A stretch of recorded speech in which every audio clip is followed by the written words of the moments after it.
Ad Astra Abyssosk. Welcome to the Adventurers Guild.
In full bloom. Everything here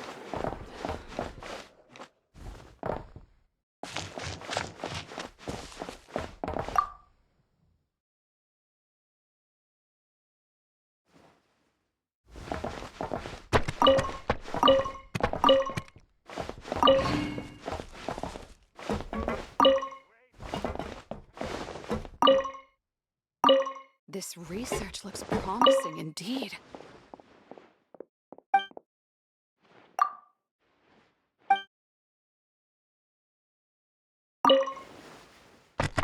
If the kids come over from again every today, corner of I think Tibet, I'll give them these including toys. rare Northland varieties you won't find anywhere else. Come. Better to just let the youngins choose their own path in life, huh? See? I checked absolutely everything. Turns out, I was right all along.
Astrologers must rid themselves of material desires.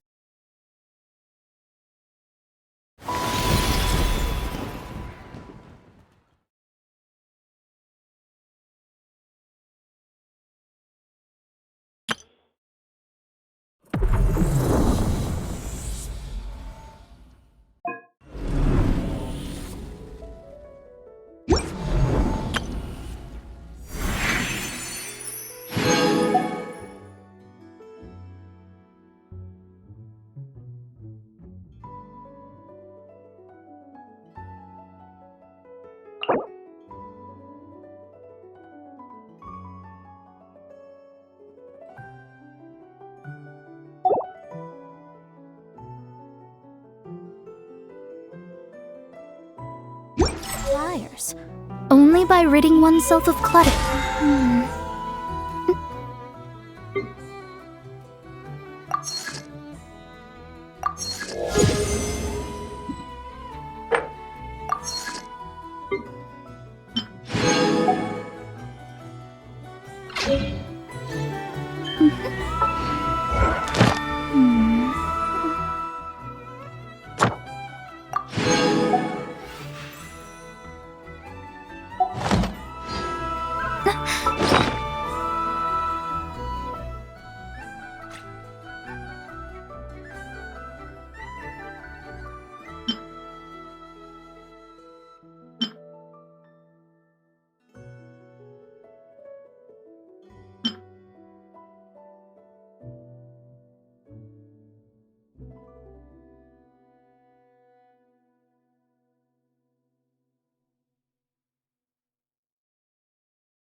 This land holds nothing but promise for adventurers from all walks of life.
Get me some alpacas. Everyone says called there's everything tons over of to work. This land holds nothing but promise for adventurers from all walks of life.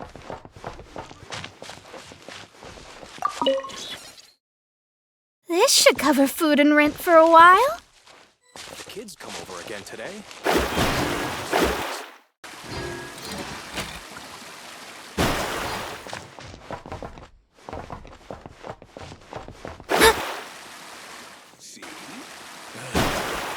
Just From let the every young corner of choose their Chirac, own things path to in be life, rare huh? Northland varieties you won't find it.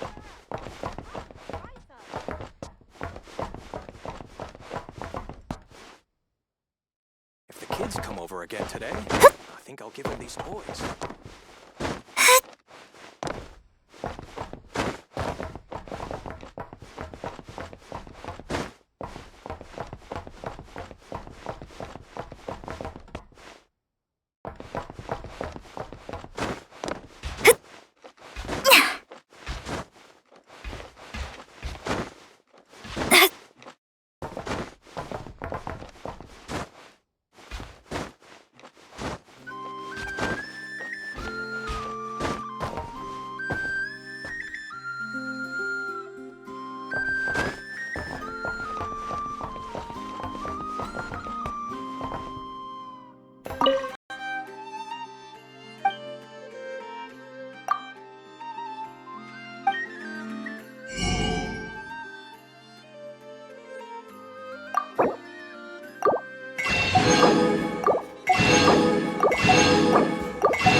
Never hurts to try a bit harder. Nod-Krai hot dogs! Fresh out of the oven!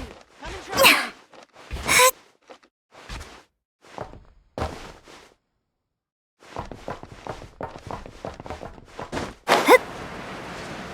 Nothing warms the soul like piping hot food. Little delicacies and pyramida? Nobody knows it.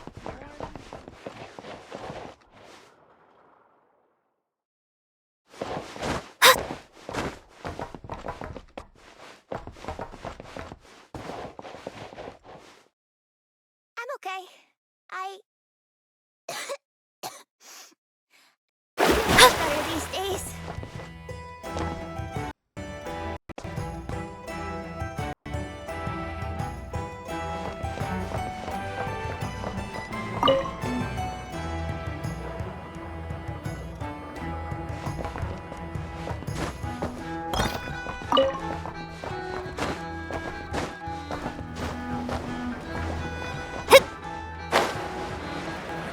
All the evidence.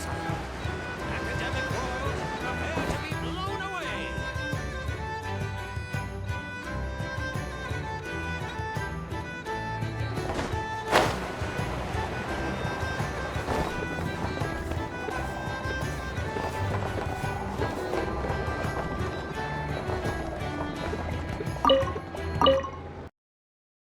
Fresh honey, fragrant and sweet. Where'd that guy run off to?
Divination is about precisely foretelling one's written destiny.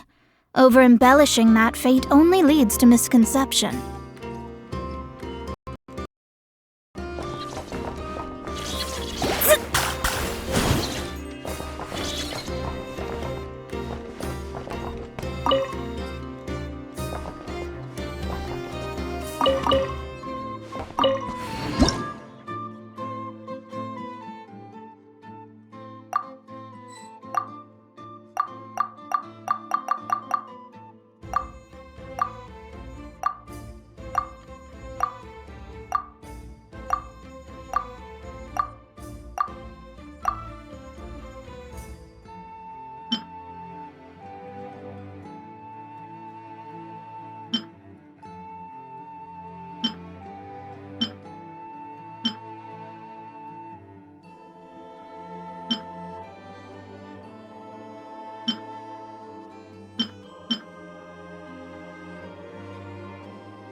Fresh out of the oven.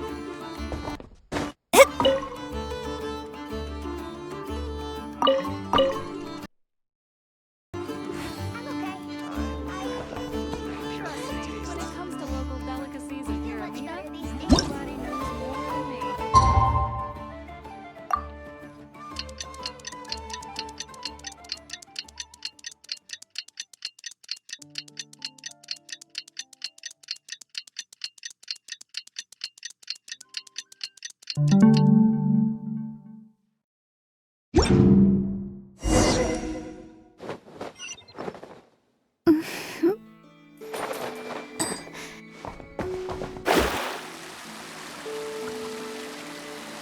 Nod-Krai hot dog. Fresh out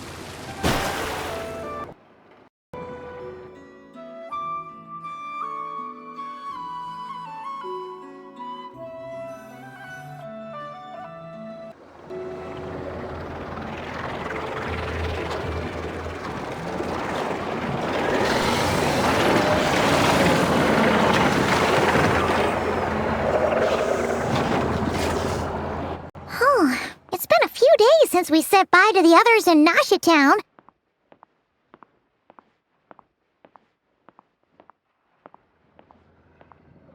Still no news about Rarer, though. Where could he have slunk off to? If only he was gone for good. But with all the trouble he stirred up before, there's no way we've seen the last of him. Hello! You must be the traveler in Paimon? Mr. Flint has been looking for you. Unfortunately, there's been a serious wild hunt attack over at the quarry. He thinks it's time to regroup and figure out a plan. The Wild Hunt? Oh, uh-oh! We better get over there, right away! Come on, let's go!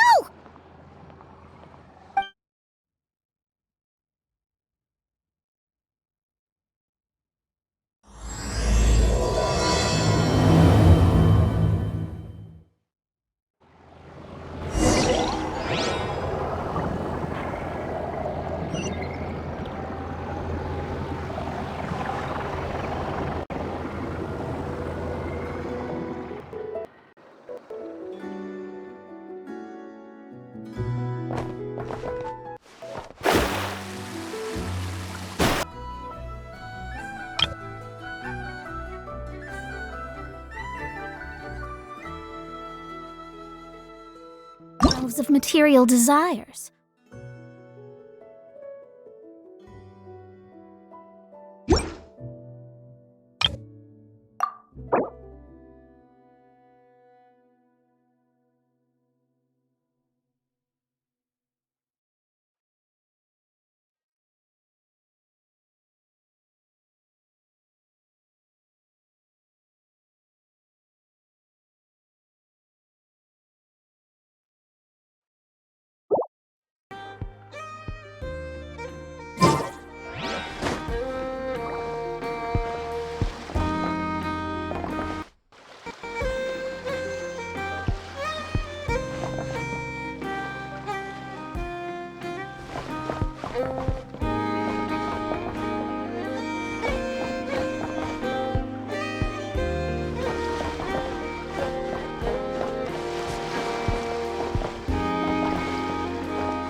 I can barely sense any Kuvaki at all. This whole area feels like a soulless husk. Looks like his appetite truly is insatiable. As if the power of that energy cannon wasn't enough. He's not seriously still getting stronger? What's his endgame here? Ah, everyone's here already. Hey, we made it. So, what's going on?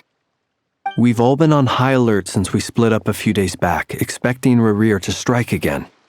But it's like he just vanished into thin air. No one has seen him nor found any trace of his presence. That is, until this morning, when a ratnik found signs of wild hunt activity while out here on patrol. As you can see, the crystalline itself is physically intact, but the Kuvaki it contained is all but completely diminished. And we're sure that Rerir did this. Who else? He's the only one who could pull off a stunt like this. Kuvaki loss has reached critical levels. Reikir of Solnari set to maximum threat level. Warning, unless de-escalation measures are taken soon, he will pose a threat beyond our ability to contain. The consequences could be catastrophic. Traveler, do you remember when we encountered Rerir just after regaining his body? There wasn't a shred of sanity left. Nothing but madness and rage. Yeah, didn't he shout out a bunch of names? Then he started raving about how nothing in this world mattered to him. Oh, Paimon gets chills just thinking about it.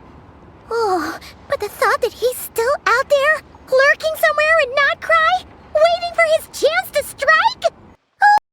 Oh, even chillier. Last time we fought, we were already at a disadvantage. If he has such overwhelming strength, why would he suddenly go into hiding? Yeah, if I were him and I wanted more Kuvaki, I'd just take it by force. No point staying in the shadows. Unless something went wrong. His whole resurrection thing didn't exactly go smoothly. The other thing is, how does someone who's completely lost their mind still have the wherewithal to cover their tracks so perfectly? Beats me. According to certain medical studies, insanity does not always entail a complete loss of rationality. It may be that he is simply living in a world of his own. That actually sounds about right. He was ranting away to himself the whole time, like he had zero interest in talking to us. There are many unanswered questions here. He could be right under our noses, and we'd still be in the dark. Besides his name and title, we know little about him. Certainly nothing about his past, or what he might be hoping to achieve. Exactly. And we wouldn't even know where to begin looking. Even Boss hadn't heard of the Reikir of Solnari before all this. I'd be willing to bet that even if we gathered together every scrap of intel in Nod-Krai, we still wouldn't find more than, 3 useful facts about him. So, if we do nothing, he'll just keep getting stronger. But if we want to investigate him, we have no idea where to look. Last time we had Marionette and her big robo-buddy to help us, and we still barely held our ground. If we had to face him alone... Oh, Paimon's head hurts just thinking about it. What are we supposed to do against a threat this big? Well, I do have a little hunch about his next move. Given that he attacked the quarry, I'd say it's likely he'll target other places rich in Kuvaki. Somewhere like the Eye of Krai, or the Pillar of Embla. One thing's for sure. If we just sit back and let him keep absorbing Kuvaki, we really won't stand a chance against him. A perfectly reasonable hypothesis. However, it is worth noting that these two locations are quite far apart. To investigate them both, we'll need to split up. I agree, we should split up. Right now, Rerir's goal seems to be gathering Kuvaki, not fighting us directly. Once we're done, let's regroup on Hisi Island. Wait, why Hisi Island? If I recall correctly, your largest goddess statue was carved from Kuvaki-rich ore, was it not? That's right. Yes, it could well be a potential target of his. I should head back and start evacuating the pilgrims.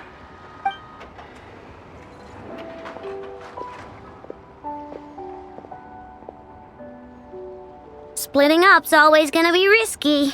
But I guess we don't have much choice, right? We're in a race against time here. And if we do run into Rear, what then? That's when you follow the third rule of treasure hunting. Run like the wind. Didn't you say the third rule was go with the flow? I don't know. Did I? Anyway, whatever. In this situation, go with the flow means go find backup. Agreed. If anyone finds so much as a trace of Rerir, do not pursue him. Get out of the area and alert the rest of us as soon as possible. We need to put safety first.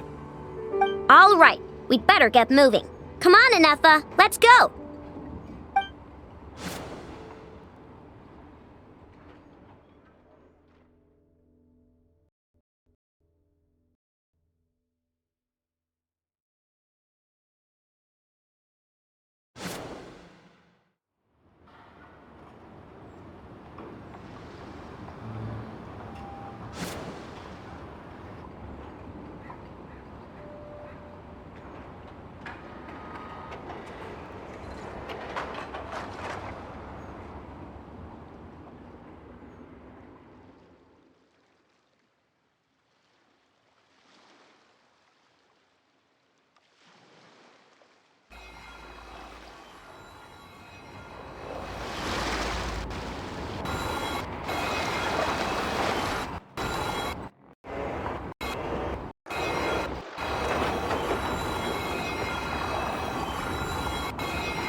Any leads? Nope. Diddly squat. No clues to where he might be hiding. It's like he's a ghost. It feels like we're sitting on a powder keg that could go off at any second. Ugh, I hate this feeling. I'd rather face him head on than be left hanging like this. So, you guys didn't find anything either? Not loving the word either. How about you, Flint's? I questioned a few Ratniki and eventually narrowed my investigation down to one suspicious individual. But by the time I got to his place, he was already gone. Almost as if he knew someone was on to him. Either that or he's just extremely cautious and doesn't stay in one place for long. He's been biding his time for a while now. The question is, where or what is his next target? No idea. Since regaining his body, he seems to have lost all interest in the fragment in my possession. If he did still want it, he's had plenty of chances to take it. All we can do now is hope that Ino and Anefa turn up some leads. Darn it, Rarir! If you've got the guts, come face me one-on-one! Wait, he's actually here? I didn't mean it! I swear! No, it's coming from Silver Moon Hall. The Lady Kutar might be in danger. Let's get over there, quick!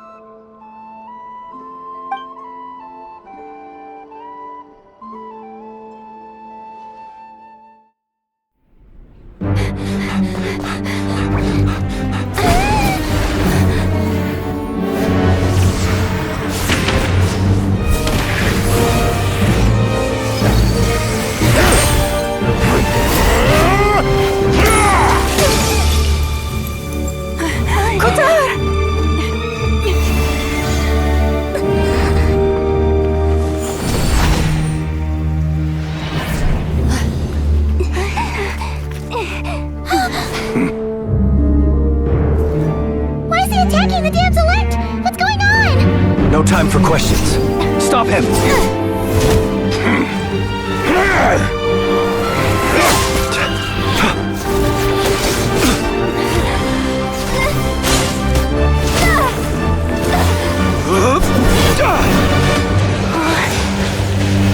This is insane.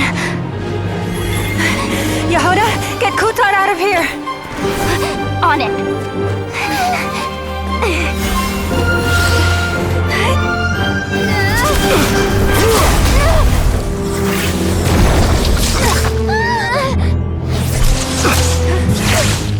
Look where your feeble light has gotten you. Now you shall plunge into darkness. Felindus, soon I will find a way. Watch out!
We barely made it out of there alive.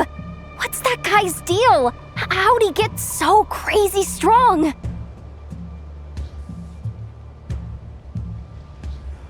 He's a threat to this entire nation. I doubt his strength could even be measured by conventional standards. I have a question. When me and Anefa showed up, we saw him chasing after this lady like he wanted her dead. What was that all about? We weren't there for the whole thing either. They were already duking it out by the time we arrived. Yeah, we didn't see how it all started. It all escalated so quickly, we had no choice but to step in. Kutar, can you shed any light on the situation? Kutar. Cross-checking database. I see. So you're the one that the Frost Moon Scions refer to as the Moon Goddess? Wait, she's the Moon Goddess? Oh, no wonder she looks just like all those statues. There are many reasons why people might worship the moon, and just as many why they might despise it.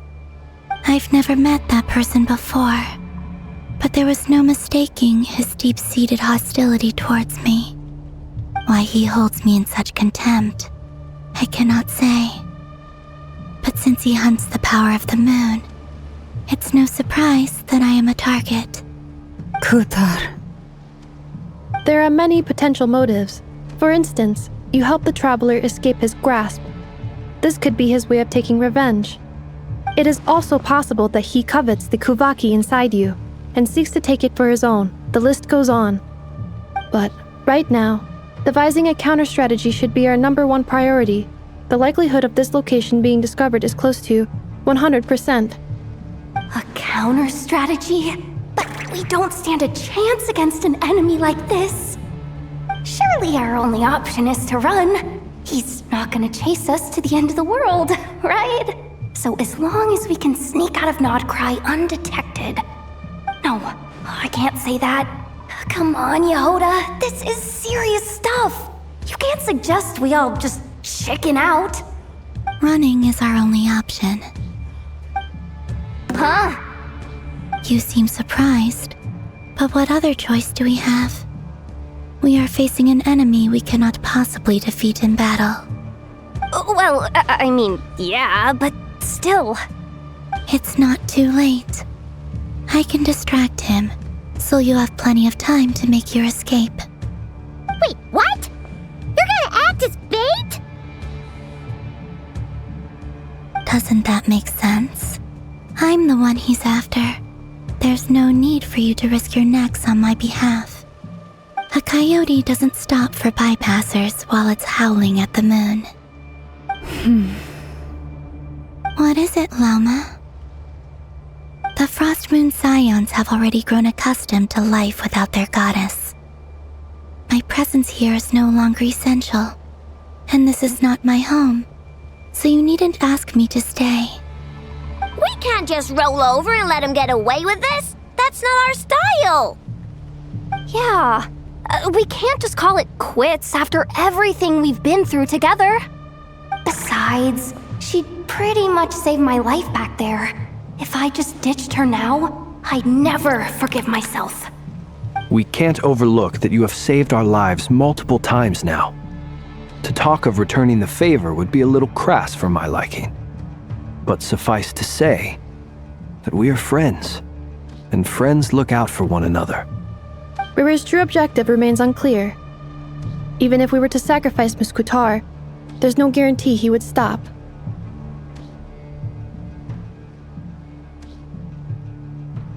But... Kutar, I know why you left the Frost Moon Scions so long ago. It was because people started treating prayer as a form of trade. They would make self-centered wishes, force you to accept meaningless offerings in return, and then expect you to perform miracles for them, as if that were their entitlement. If it were me, I might have walked away too.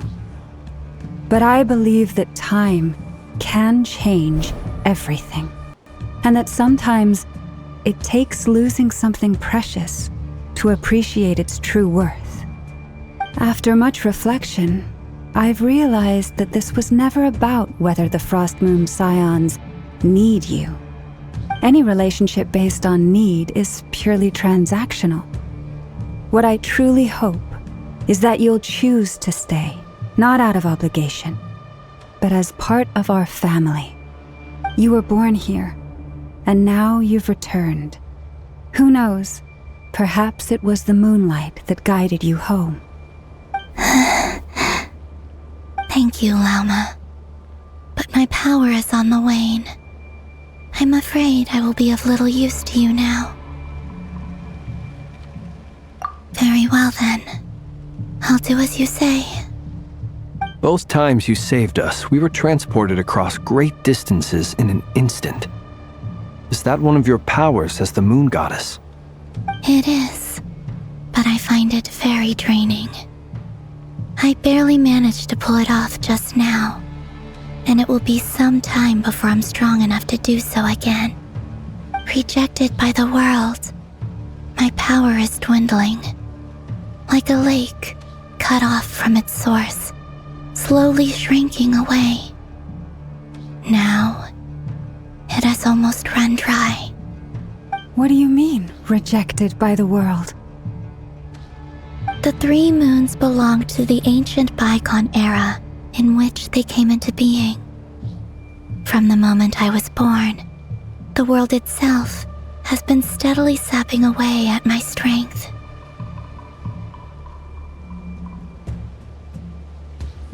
The 3 moons are not one and the same.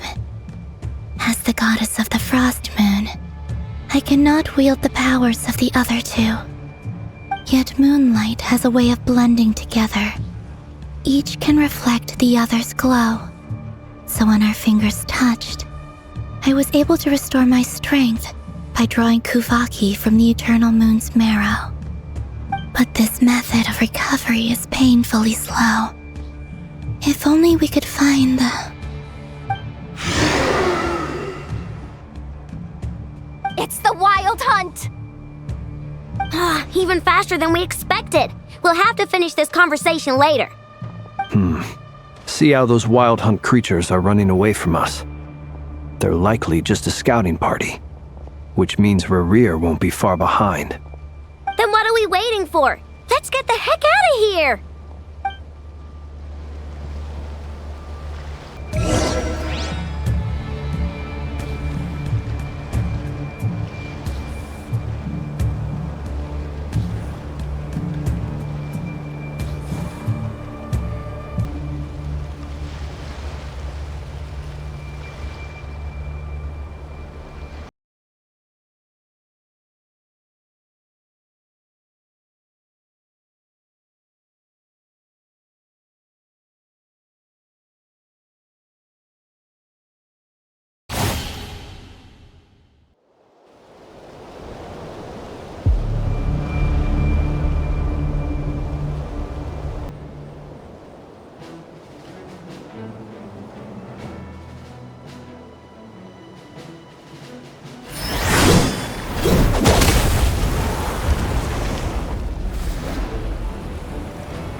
What's the matter? Bit off more than you could chew? How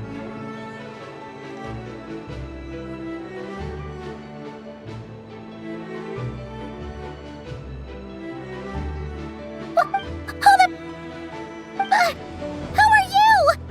Uncle Varka! You're back from Amsvartnir? Oh, you're Varka? Grand Master of the Knights of Favonius? We could save the intros for later. Right now, let's get you all out of this hellhole. Follow me. I know somewhere you'll be safe. Oh, is that where I think it is? That's the one. Come on, move! There's no time to waste.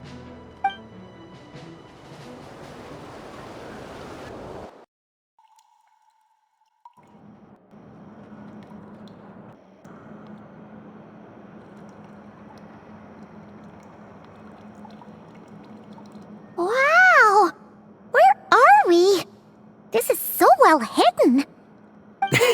Well, that goes without saying. This is the Knights of Favonius' meeting place in Nod-Krai, and a contact hub for the Northern Intelligence Network.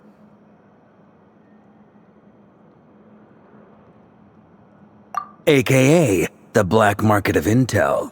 No matter what faction you're with, it's the place to buy and sell information. Their headquarters are in Nod-Krai, but they've got contacts in every nation. As an expeditionary force on foreign soil, working with them has offered us the most effective way of getting our hands on reliable local intel. This is where we meet, so naturally, it's secure. Anyway, where were we? Folks from Nod-Krai should be pretty familiar with me by now, but I believe this is the first time we've met. Allow me to introduce myself.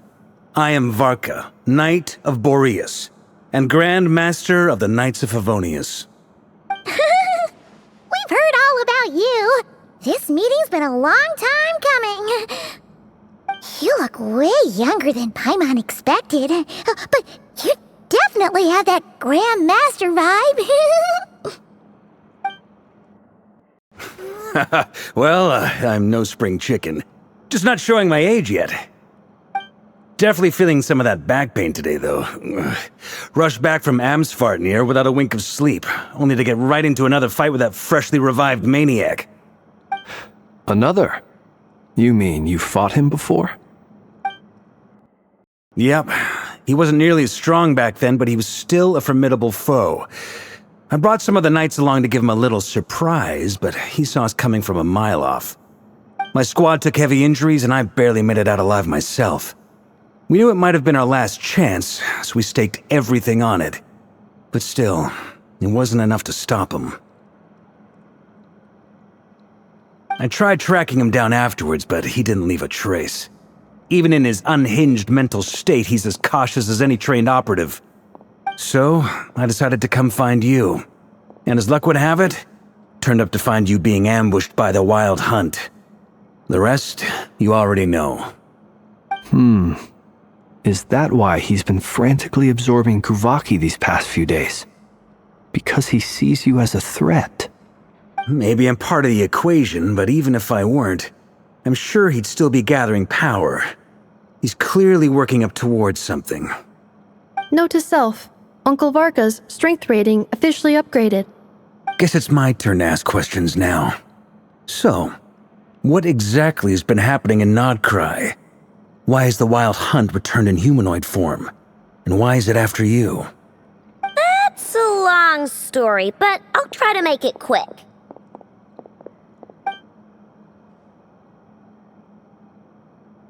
Wow, I had no idea so much had happened. Sounds like you guys have really been through it. So, the Kutar is actually a Fatui Harbinger. And all this Wild Hunt activity in Nod-Krai is the work of the Raker of Solnari, one of the 5 sinners. That's a lot to take in. Need some time to wrap my head around it all. I'm truly sorry, Mr. Varka. You stood with us against the Wild Hunt, and did everything you could to stop it from escalating into a full-blown catastrophe. And then, the one time you're away, it all comes to a head and all your hard work gets undone. You've got nothing to apologize for, Miss Moonchanter. You can plan 100 steps ahead and still slip up. That's just life. No one knows what tomorrow holds. You can't predict which way the wind will blow next. And, to be perfectly honest, I can't say I'm surprised.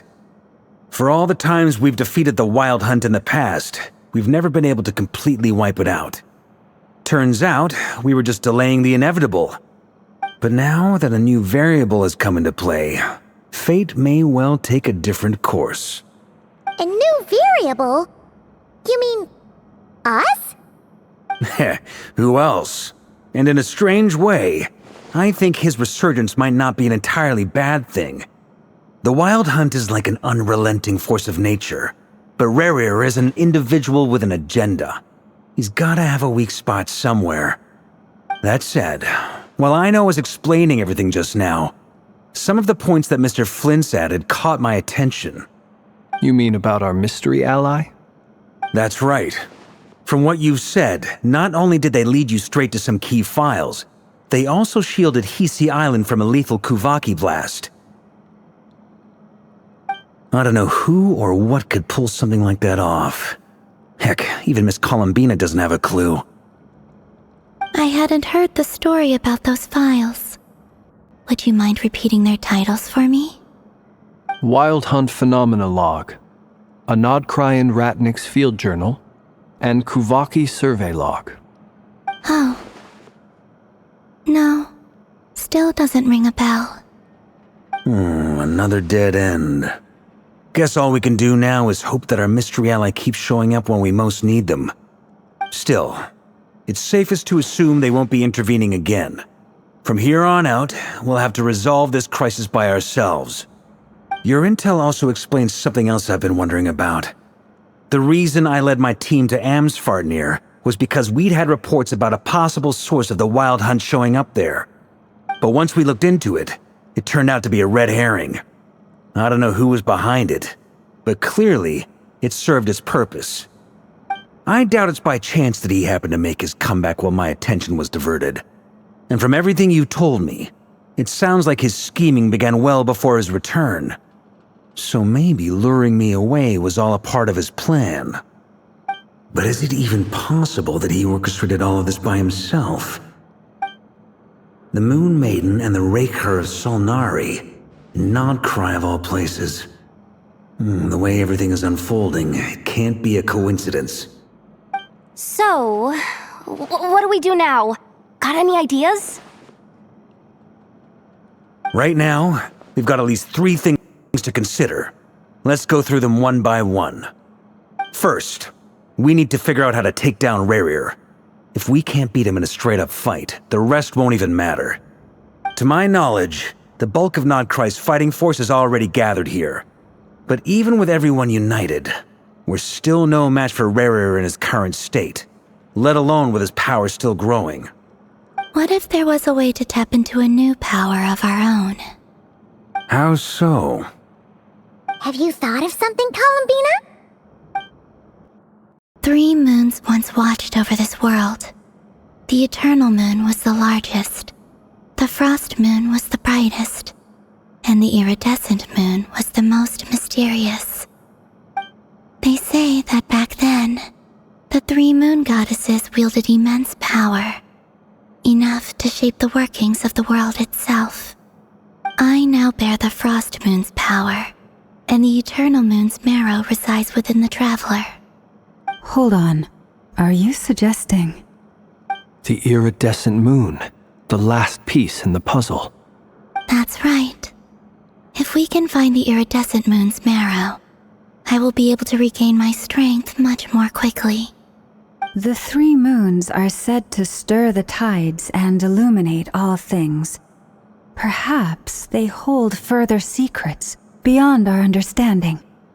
According to my analysis, the solution is feasible. However, it is subject to one major condition. How do we locate the Iridescent Moon's marrow? I know a way, but we will need to visit the Fatui's Experimental Design Bureau. The Experimental Design Bureau? Are you saying we need to involve Marionette? Yes. I must speak with Sandrone. It's a long way from here to the Experimental Design Bureau. There's a high chance you'll be spotted. You shouldn't go alone. Then that's settled. Next up, our second priority. Somehow, we need to figure out Rerir's end goal.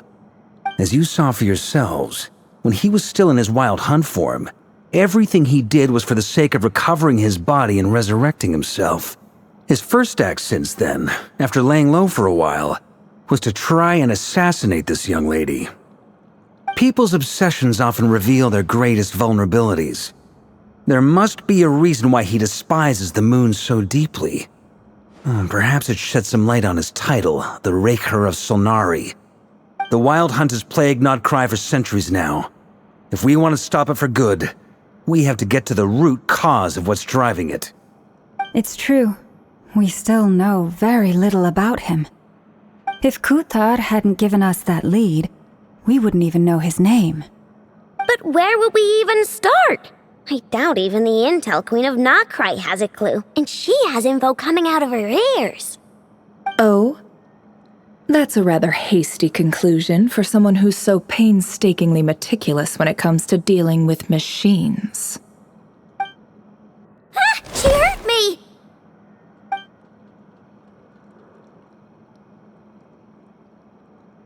Boss! What are you doing here? I'm now asking myself the same question. I received a letter from a humble knight of Favonius, requesting a meeting to discuss a major business deal. But it looks like this humble knight had something else in mind. Details. Miss Neffer, the important thing is that you've arrived at the perfect time. Since his failed ambush, I've been racking my brains trying to come up with a plan to fight Rerir. Given the severity of the situation, I think it's fair to say that our only chance lies in uniting as one. And I'm talking all the factions in Nod-Krai. We can't do this without the Curatorium, but I knew it'd be a tough job to win you over. So, I took the liberty of reaching out for a little chat. Wait a sec. How did you even hear about this place, Neffer? Didn't you say this is meant to be the Knights of Favonius' meeting spot? And a contact hub for the Northern Intelligence Network? And isn't it supposed to be super hidden? You really think he could have gotten settled in Nod-Krai without my help? Besides, I'm the one running this gig. Of course I know where the meeting place is. Allow me to introduce the current head of the Northern Intelligence Network. If it's intel you're after, she's your woman. Pretty much seen and heard it all. Please spare me the flattery. Let's cut to the chase. Seems like you've run into some trouble, huh?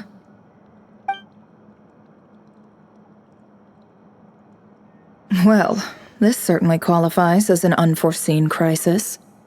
On behalf of the Curatorium of Secrets, I wish you all the best of luck. So you're just going to sit this one out? Why should I get involved? What could possibly be in it for me? What if we told you we can't do this without you? Oh? Then I'd say you'd better make it worth my while. I don't work for free. I can't put a price on something like this. It's just not in my nature. But then again, you and I have always been polar opposites in this regard, so I can't exactly say I didn't see this coming. If you insist on compensation, I will pay you. Consider this a formal commission.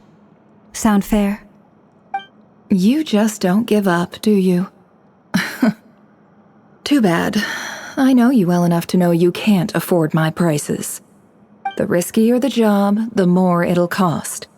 And a Moonchanter's stipend isn't exactly generous. Unless you're planning to start passing the donation box around among the faithful.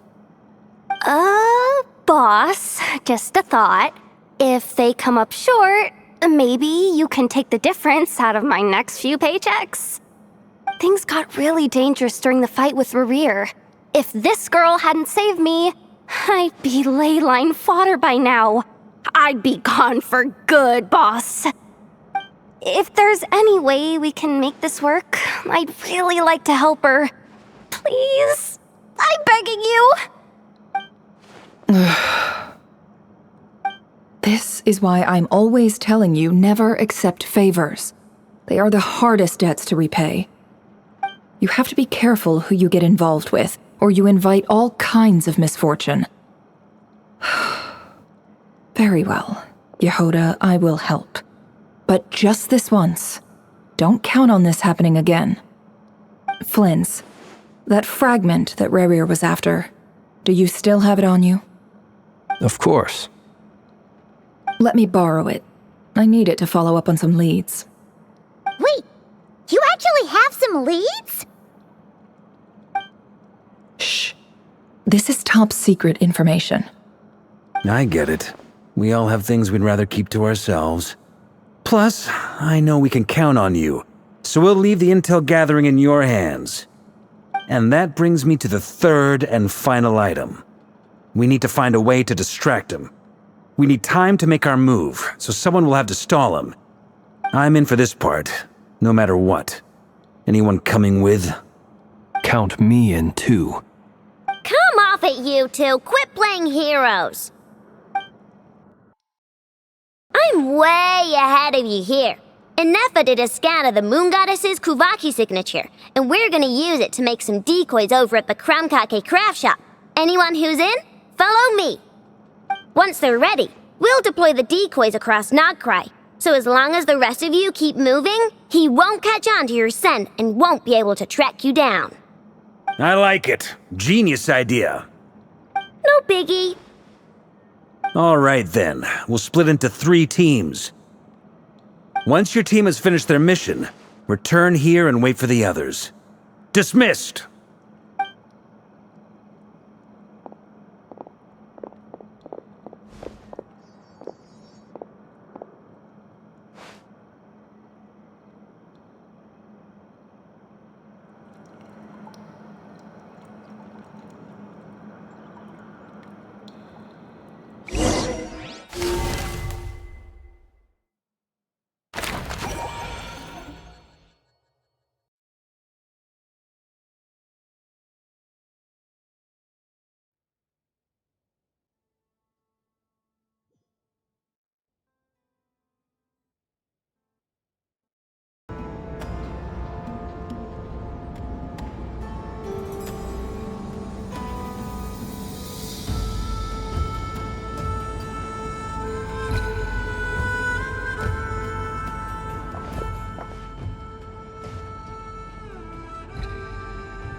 We've been doing our best to mind our own business lately.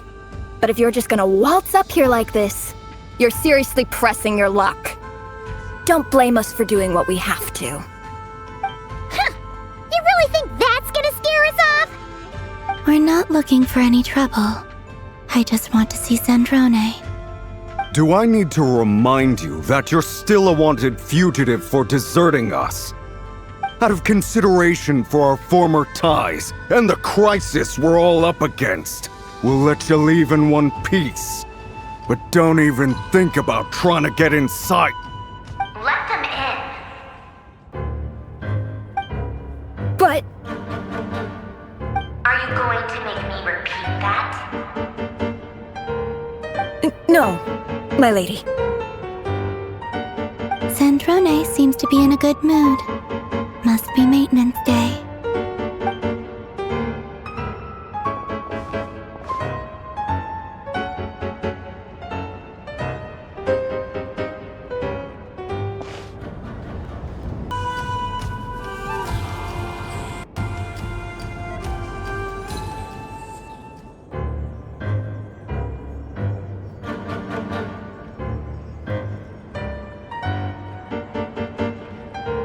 So tell me, to what do I owe the honor this time?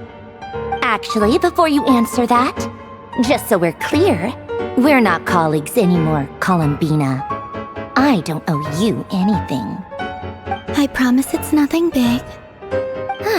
It seems like you've gotten the wrong idea here. The only reason I let you in was because I was bored. It seemed like a way to kill some time and satisfy my own curiosity. Whatever miscalculations I may or may not have made in the past, I haven't lost the plot enough to even consider sticking my neck out for your sakes. I'd like to speak with Arlecchino. What? Huh? You mean the knave? I'd like to speak with Arlecchino.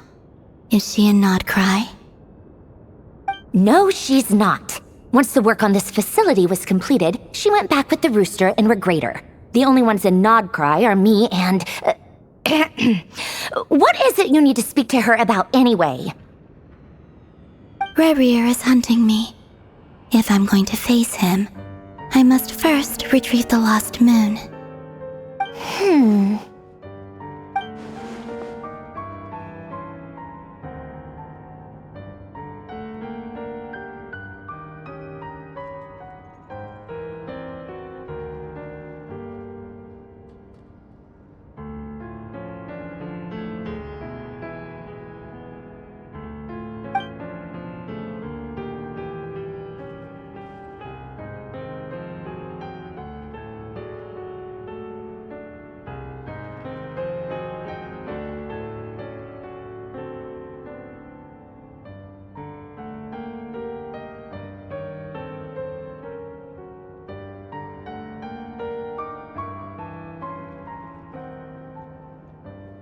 Is that a no, then?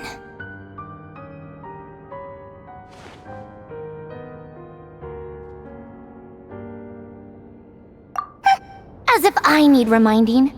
I was this close to settling things with him before someone decided to whisk me away to their weird little garden.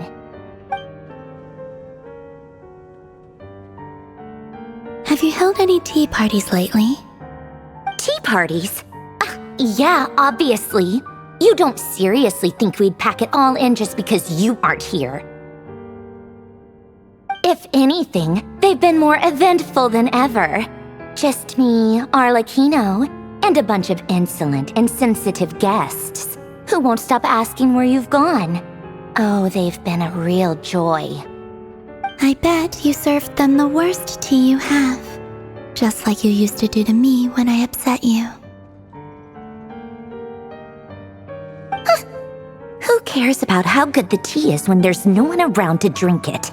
I keep losing people. First Rosaline, now you. I'm running out of people who can make me laugh. Honestly, what could be more ridiculous than the multi-centenarian goddess, who's only ever had the plain herbal tea she received as offerings? You'd always brew a different type of tea for me each time. Was it really just to see how I'd react?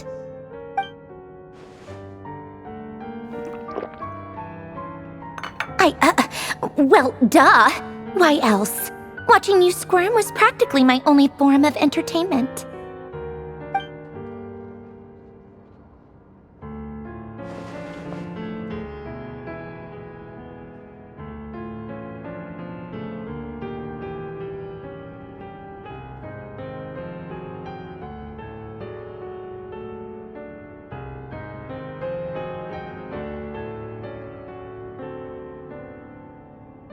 Oh, yeah. And Capitano sometimes used to bring Tartaglia around too. But I guess we won't be seeing him again. Well, I guess we are overdue for a get-together.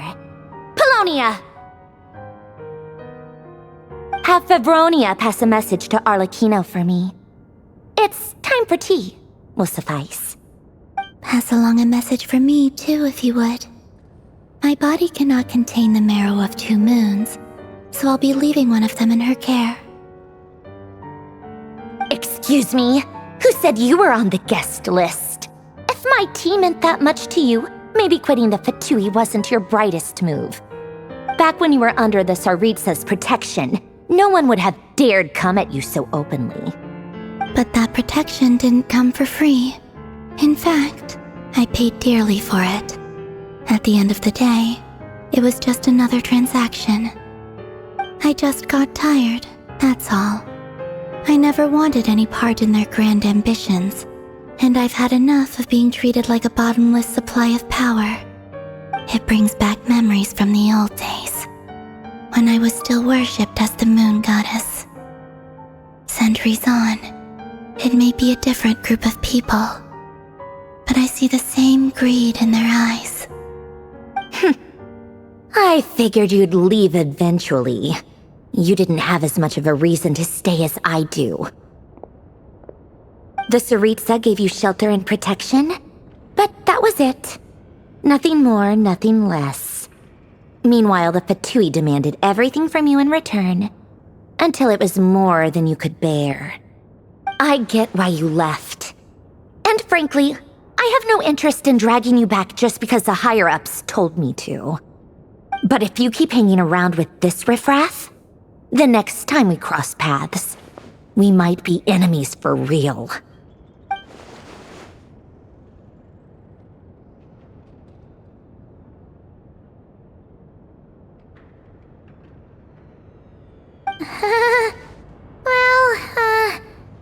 Guess that's our cue to leave.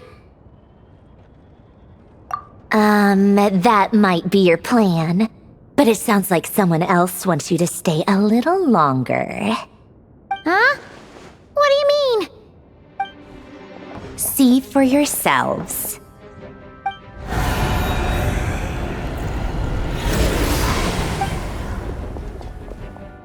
My lady, it's the Wild Hunt. A horde of monsters is headed straight for the facility. Ugh. Another uninvited guest trying to crash my tea party. Clear the area! I'll handle this.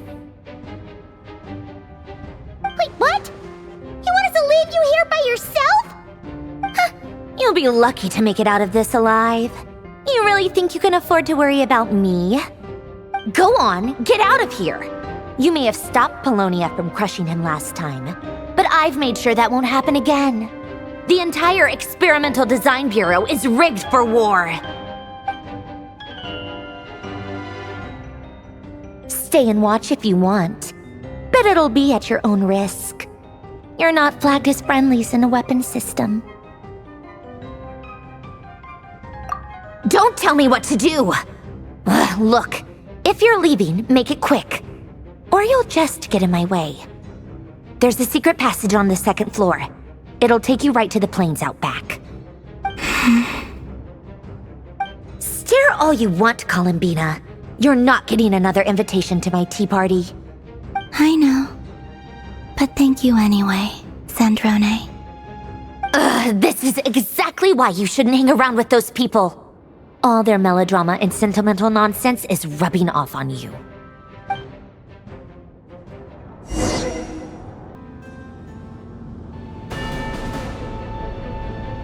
Come on then, Mr. Ray here.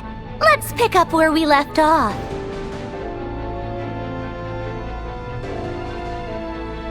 It's your Wild Hunt monstrosities versus my beautiful creations. Let's see who comes out on top.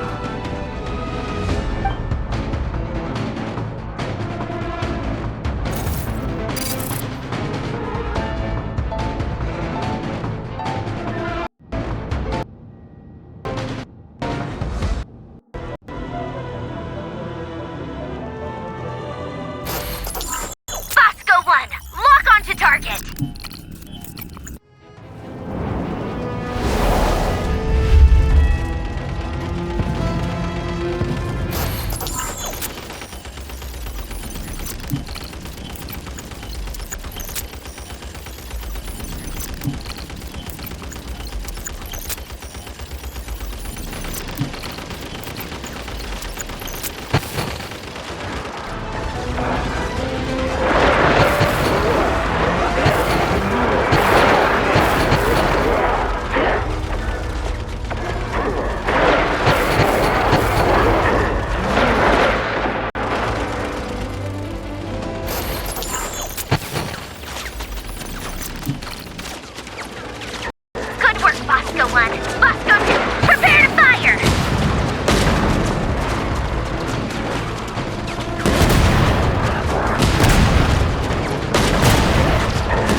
Polonia, get him! I've upgraded Polonia again since our last encounter, and uploaded every last scrap of your data. So let's finish this, once and for... She's not here. Where did she go? Hey! Over here, you big...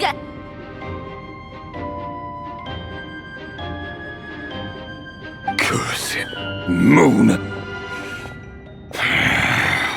Go.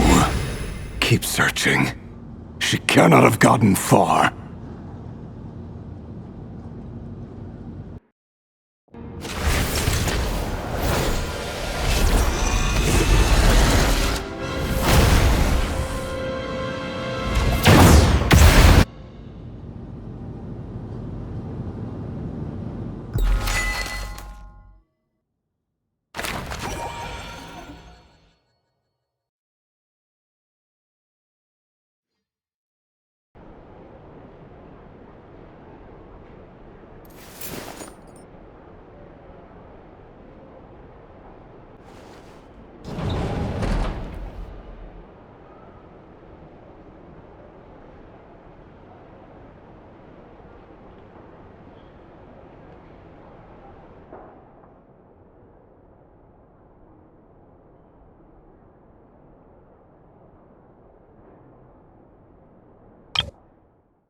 So this is your method for investigating Rarir's past.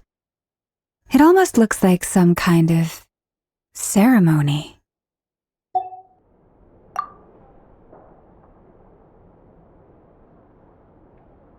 Good deduction.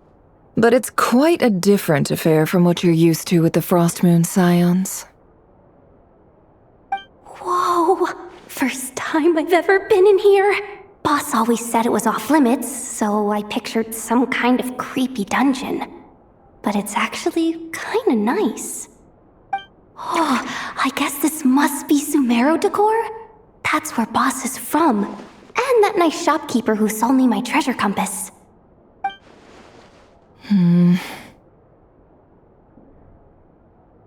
not sure exactly what you've got planned, but it looks like you're all set. When do we begin? Whenever we wish. But for some reason, I've got a feeling this isn't going to end well. I've never faced Rarir myself, but from what you've told me, his power is beyond anything I could imagine.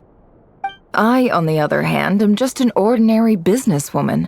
Our paths should never have crossed, yet here I am, forced to make an enemy of him. If you ask me, you're about as far from ordinary as it gets. So what are you saying? You're getting cold feet? Once I take a job, there's no backing out. Still, I have to ask myself if the power I'm relying on will even work on an opponent of this caliber. And also how to make sure I come out of this alive if things spiral out of control. Death is the one thing we can take for granted. It is the great equalizer, however fortunate or unfortunate we may otherwise be. So it's important to consider how to spend what lifespan we have left. Come on, boss. Lighten up. Quit talking about death. It's bad luck. For once, I agree with you. When you're up against a foe like Rarir, there's no such thing as being too prepared. Is there anything I can do to help? That won't be necessary. I've already made up my mind. Time to cash in a precious favor I've been saving for a rainy day. Yehoda, I need you to find someone for me. The sooner the better. Find who? That shady merchant who sold you an overpriced treasure compass the other day. Come on, boss. You're pulling my leg again. In what way is she shady? She showed up when I was completely lost and sold me a neat little gadget that was exactly what I needed. Trust me, she's a good person. Anyway, I know who you're talking about. Don't go anywhere. I'll be right back.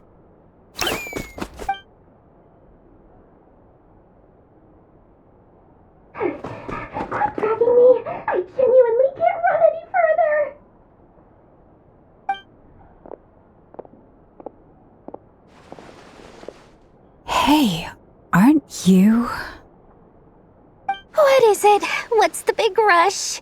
You dragged me out of a dream where I was literally swimming in Mora. I'm charging double my usual attendance fee. See, look how easygoing she is. After that rude awakening, she could have completely snapped at us. But instead, she kept it together and just asked for an extra fee. Dori Sangama Bay? I never would have pictured you two doing business together. If you want to make it big in Nod-Krai, it's all about connections. Lady Nefer just so happens to have a lot of intel that interests me. And she also did me a big favor in the past. It was back when I first arrived in Nod-Krai. My trusty assistant, the genie in my lamp, had an adverse reaction to the Kuvaki and fainted. And wouldn't you know it, that's when I suddenly find myself in a life-or-death situation. Good thing my compatriot was there to swoop in and save the day. I've been giving her a 30% discount off all of my goods ever since. Now, so that no one here feels left out, I'm willing to extend a 20% discount to fellow friends of Boss Nefer. Plus, any other friends you send my way will enjoy 10% off. What can I say? The great Lord Sangama Bay is nothing if not generous. So, let me guess. You've run into some trouble? I've got everything you could possibly need, and the more you buy, the more you'll save. You guessed correctly. What have you got in the way of survival gear? The one type of gear I've never been short on. What are you looking for? A jetpack fresh from the Academia's labs? An ancient suit of armor dredged up from the bottom of the sea? At the very least, I need to know what kind of opponent you're dealing with here. If even you're worried about staying alive, it must be pretty serious. What if I told you it's someone with the power to bring a nation to its knees? Is that so? Then we really are talking top-shelf treasures. I don't have anything like that in stock right now. I'll have to ask my supplier. Your supplier? A powerful woman, make no mistake. I can't reveal her identity, but luckily for you, I hear she's planning to visit Nod-Krai in the near future. If you're willing to wait, I can ask her when she's here. Can't say exactly how long that'll be, though. Then, let me put it another way. What would you do if you encountered an enemy like that? Roll over and serve yourself up on a silver platter? Course not! I have a handy little trinket from one of my generous suppliers, which... Hold on. What exactly are you getting at? No! This is for my personal use only! Let's just say I'm borrowing it, all right? Just for insurance purposes. You'll get it back later. Favors are the worst kind of debt to owe, and now you've got a chance to repay one. A win-win situation, don't you think? Fine. You can borrow it for 5 days. No, make that 3. And for every extra hour after that, I'm charging you 1 million mora. Deal? Deal.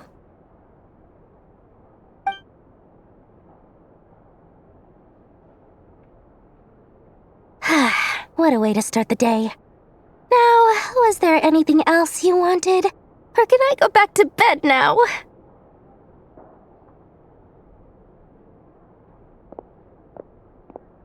That will be all. Take care now. Don't trip up on your way back, friend. See you later! You're my favorite shopkeeper.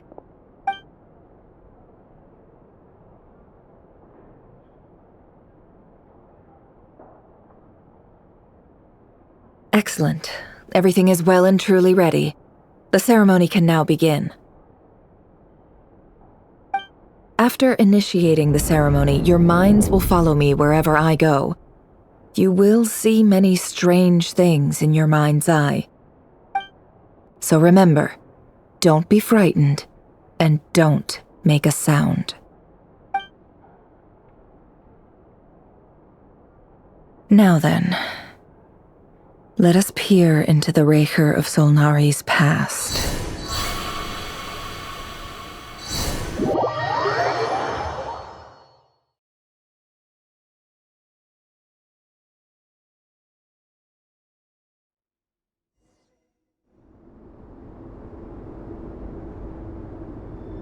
I made it.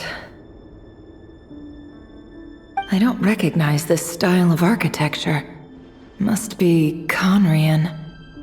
Simple furnishings, table and chairs. It's a more ordinary house than I might have expected. Looks like the fearsome Raker of Solnari came from surprisingly humble beginnings. Unless this passed for luxury in Conria. Unlikely. It was said to be a very prosperous nation in its heyday. Anyway, I'll keep exploring.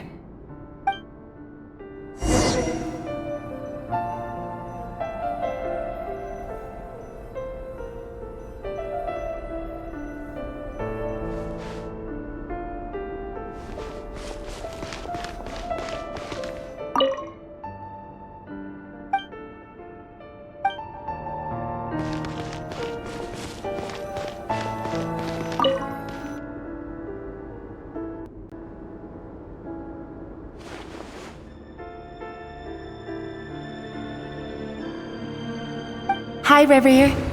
Since you're working extra hours tonight, I thought I'd keep myself busy by checking out that new kebab shop. I've heard good things about their menu. I'll test it out, and if it's as good as everyone's saying, let's go back together sometime. P.S. New stash from the Universitas Magistrorum. I brought some goodies home. A few teacups and a pin rack. Hope you like them. They didn't sign their name, but they must have been close. Sounds like they were living together.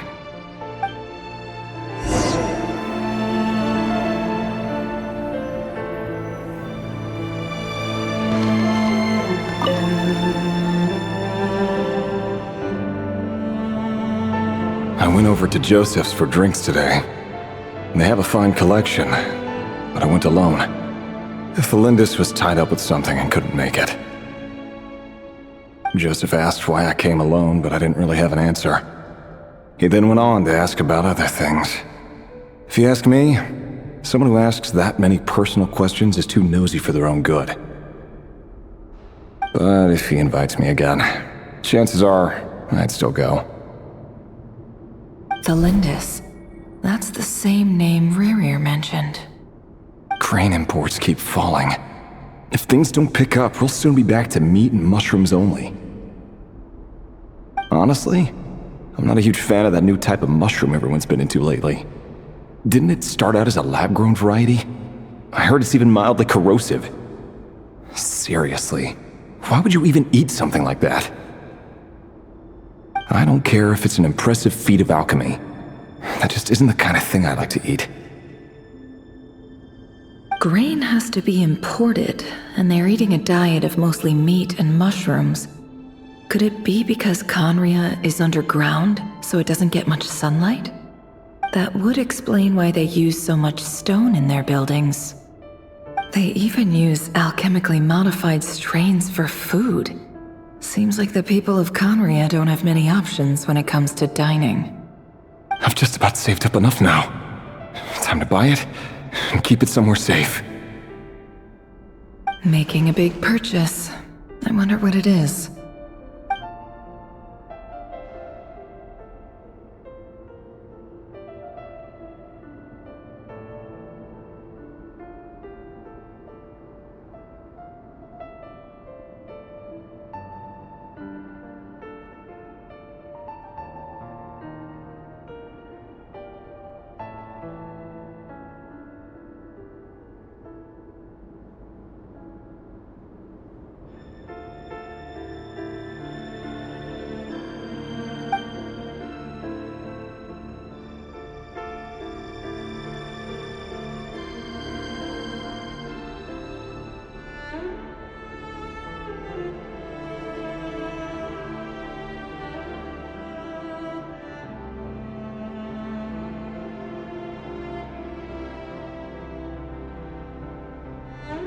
He really is a professional.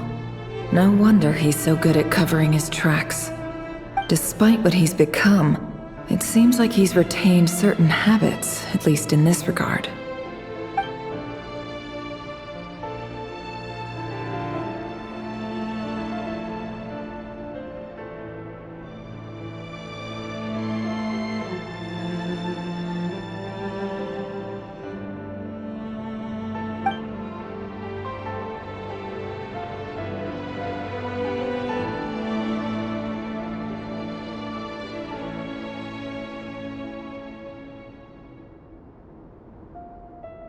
Did Rary rip it out himself?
Before I met you, I was convinced that my heart was nothing more than a stagnant pool.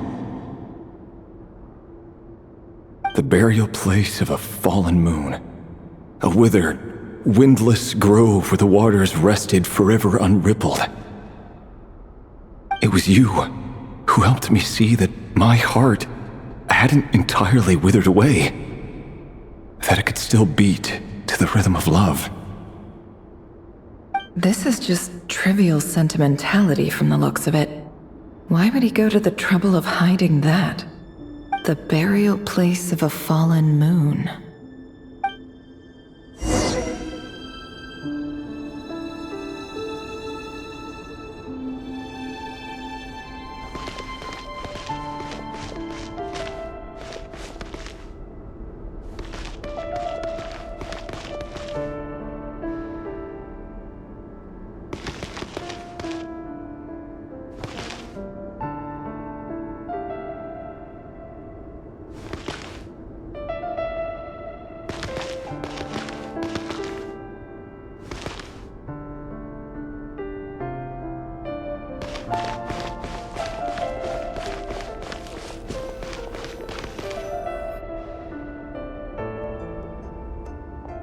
Rerir, over here.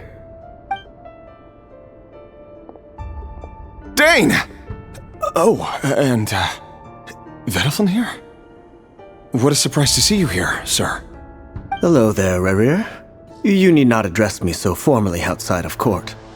He doesn't get that much free time, so I invited him over for a drink. Even the court prophet deserves a break every now and then, right? Well, I'm flattered. So, what are we discussing today? Hey, don't look at me. As far as I see it, we don't need an excuse to have a few drinks. Come on, don't give us that. Didn't you say you were about to pop the big question? How's that coming along? Yes. Who'd have thought the Great Twilight Sword was an even greater gossip? I just didn't expect you to be the first one to settle down and get married, that's all. Yeah. If you told me that a few years ago, I wouldn't have believed you either. So, are you planning to come clean about your job then? I'm guessing you still haven't told her. Sure, I'll have to tell her at some point. But I'll need to pick the right time and place. To be honest, I have no idea how she'll take it. Come on, stop being such a pessimist. For all you know, she could be thrilled. I bet she'll be much more impressed by your actual job than the one she thinks you're doing now. A member of the King's Guard. Quite the cover story. Does the king himself even know? Of course he does. Anyway, enough about me. How have you been? Me? Same old, nothing much to... Huh? What's up, Ved? It's nothing. Vedifulnir, Daneslif's elder brother. Renowned throughout the court of Conria as the Visionary, and said to possess a wisdom far beyond the reach of any ordinary man. And yet, despite the gulf between us, he seems to have something to say about me. Does he even know me? Does he see me as a friend of his brother, or just another of the Vinster King's blades? Why did he react so strongly? Was it really to do with what we were talking about? Brown, curly hair and brooding blue eyes. So this is what Rerir looked like back in the day. Perfectly normal. No different from anyone else. As frightening as this monster is in the present, there's something even more unsettling about seeing the human he used to be.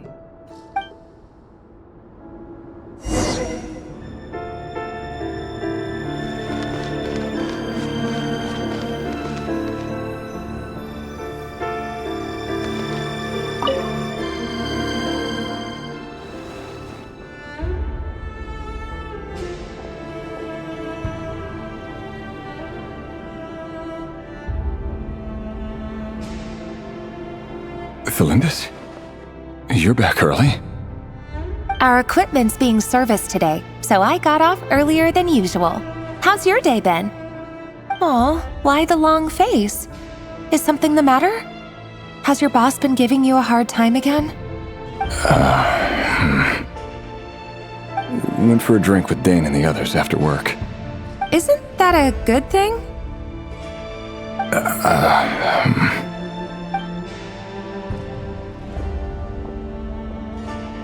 Vedifulnir showed up today, too. You know, Daneslif's older brother. Ah, Mr. Vedifulnir. Yes, I've heard of him. They say that everything he says ends up coming true.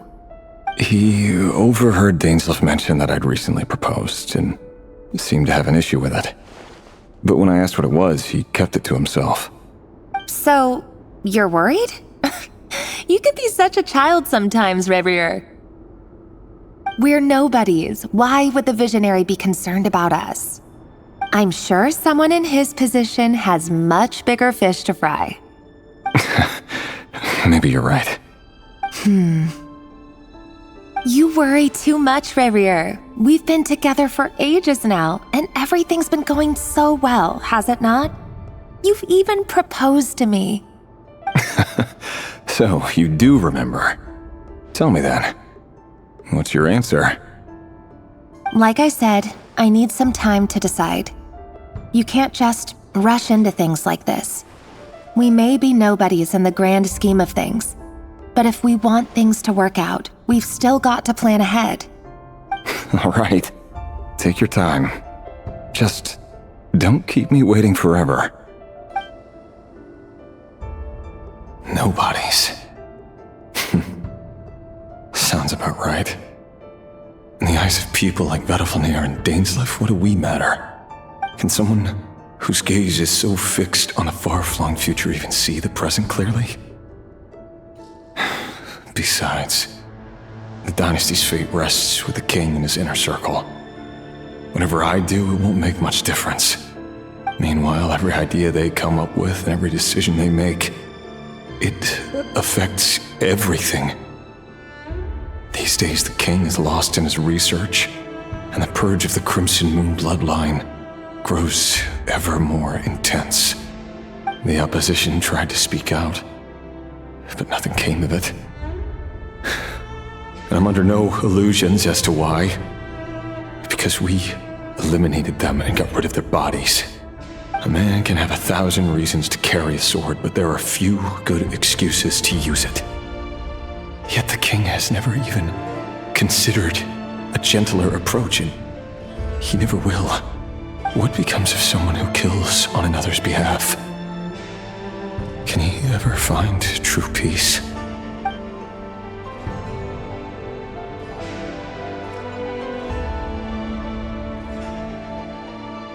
Thelindis,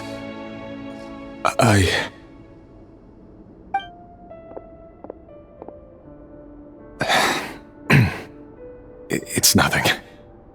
You were right. Fate has never smiled upon nobodies like us. But by the same token, it's unlikely to bear a grudge against us either. There's no reason we can't keep living happily together, cherishing the simple joys of each day as they come. See? You just need to stay positive, Revere. I can feel your warmth, your breath. You're right there, right by my side. Just seeing you makes me happy in a way I can't explain, and that's something that no one could ever take away from me. So smile, my love. Let go of that frown. You're right, Thelindis. I've just been overthinking things. That's better. Getting caught up about things like this will only ruin our evening. Speaking of which, all set for the ball tonight? I need to go get ready. You go ahead. I just have a few things to take care of, then I'll come join you. Even busier than the big shots, huh? Fine, I'll go get started. But don't be late. If you keep me waiting too long, I won't be a happy bunny. Relax. I'll be there. Seriously, though, you drive a hard bargain. You're really gonna leave my proposal hanging and still expect me to take you to the ball? Well, that goes without saying. I already told everyone I'd be coming with a dance partner. Besides, they're two completely different things. Let's take it one thing at a time, all right? All right. White outfit it is. It seems like Rerir was deliberately hiding his ties to the intelligence services by giving the impression that he was just an ordinary member of the Finster King's Guard. He clearly doesn't want his would-be fiancée to know about his other life. Then again, that's hardly surprising. People in the intelligence trade rarely do. Who'd have thought we were in the same line of work? Let's dig a little deeper.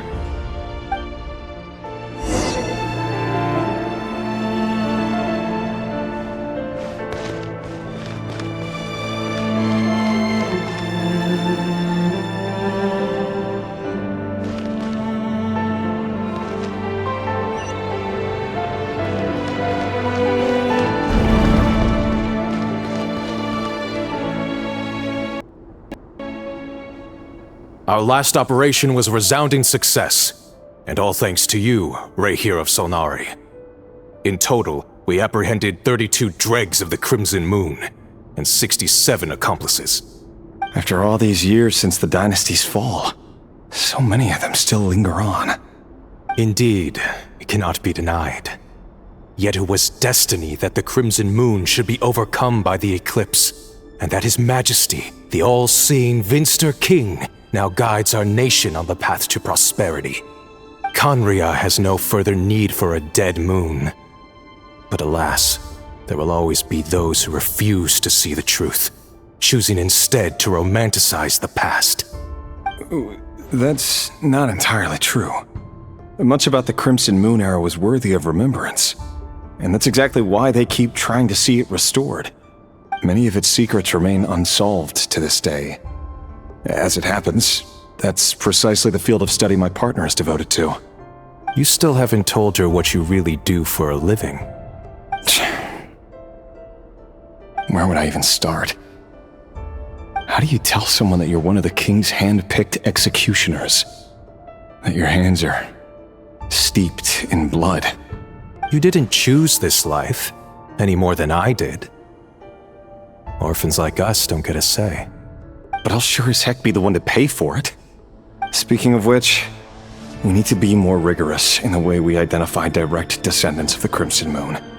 Someone, it seems, has strong opinions about my future plans. Most likely my marriage in particular. I have a feeling that we may soon become targets of the Crimson Moon's retribution. Your concerns are not unfounded. They've taken out many of our colleagues these past few years, and for that very reason. These are no helpless lambs we're leading to the slaughter. They're wolves in sheep's clothing. Take care, Rehir of Solnari.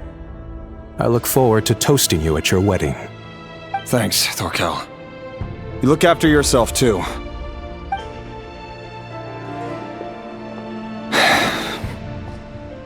Thelindis, I never wanted to keep this from you. You're the last person I would ever want to lie to. But that's exactly why I can't tell you everything. There are things you shouldn't know. Things you cannot know. The moonlit dynasties are a thing of the past. Yet even now, with the sun shining high in the sky, there are those who would call forth a dead moon's ghost. Could that be why Vedalfnir held back? Or was it because of some court secret he's not at liberty to share? I have to get a clear answer from him. No matter what happens, I will protect Thelindis. Rerir seems to be very concerned by Vedalfnir's reaction. Vedalfnir and Dainsleif, the Visionary and Twilight Sword. So that's what they were really like. I've investigated this whole area now. There doesn't seem to be any other memories here. Should I try somewhere else? Wait a second. What's this black smoke?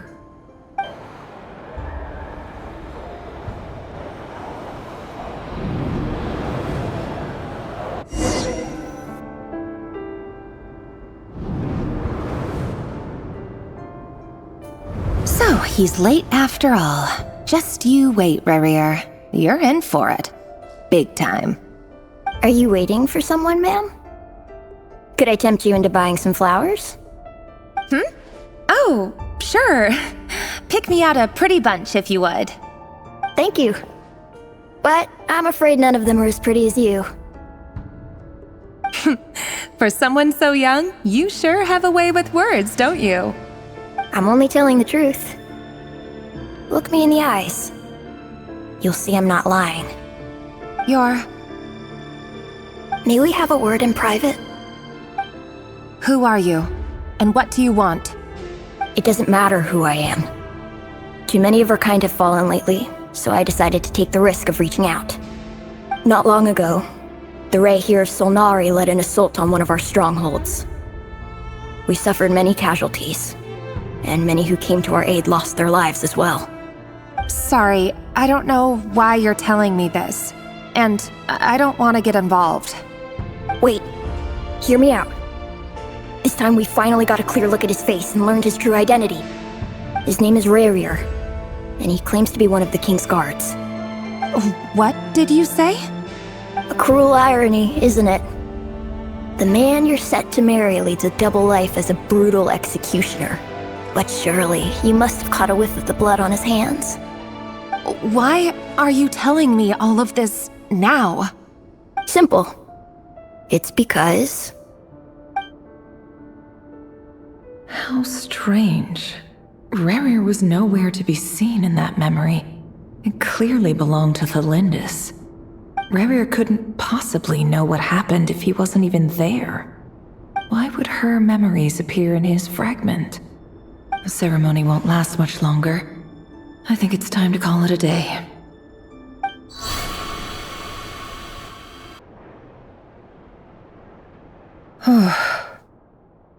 So that was your doing? Did you just pull us inside Rerir's fragment to spy directly on his memories? Any more questions, and I'll have to start charging. I had no idea you could do that, boss! Seriously, that was amazing! We're not worthy. We're not worthy.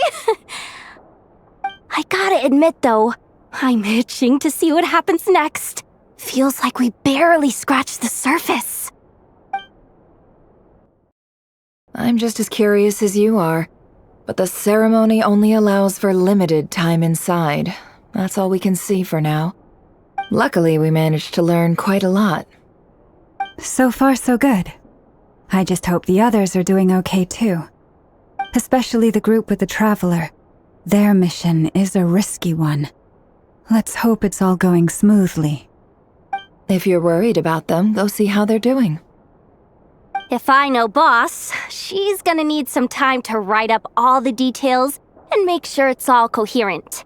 I'll stay behind to lend a hand, but feel free to head back and meet up with the others.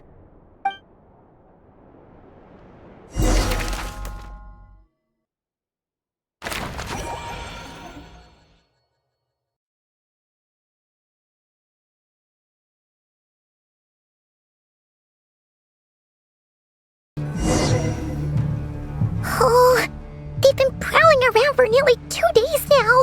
These things just won't quit. Oh, they might not have seen us yet, but them constantly sweeping the area, our way out is completely blocked. Oh, that's never gonna work. One little slip up and it's game over.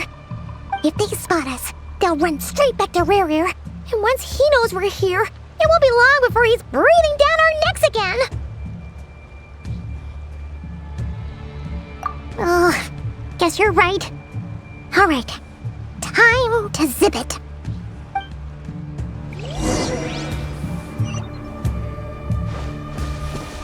Quick, hide! We almost got spotted!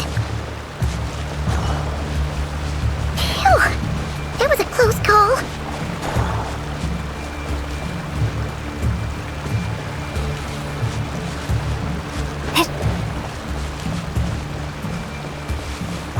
Watch out! They're coming this way!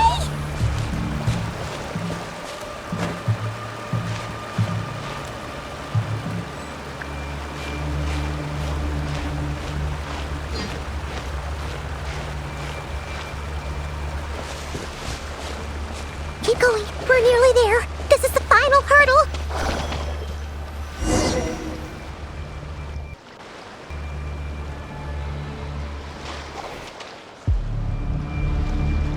Oh, there's no end to these things.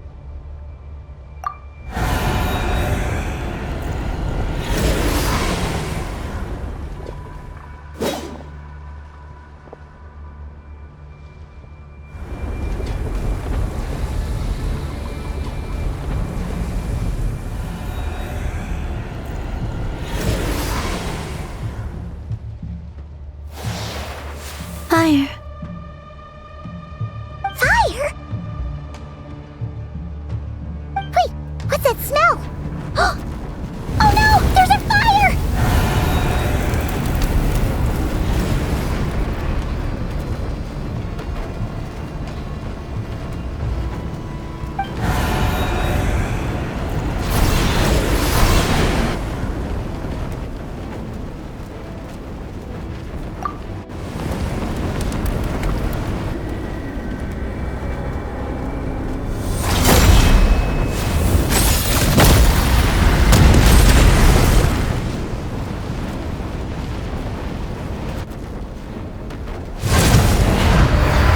Zandrone was right. You look weak, Columbina. The old you would never have let such lowly creatures bar your way. Word has it that you did something for the Tsaritsa, and that's why you've lost most of your power. Freedom comes at a heavy price, doesn't it? It's Arlecchino! You came! Hello again, Columbina. And greetings, guests of the House of the Hearth. It's been a while, Arlecchino.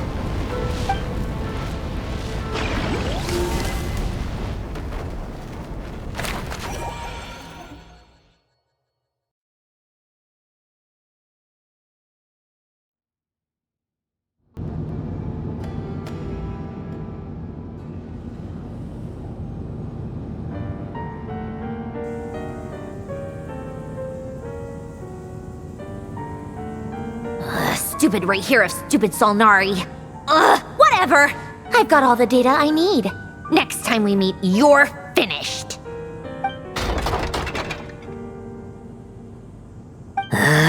He sure doesn't pull his punches. Excuse me, do you need a hand?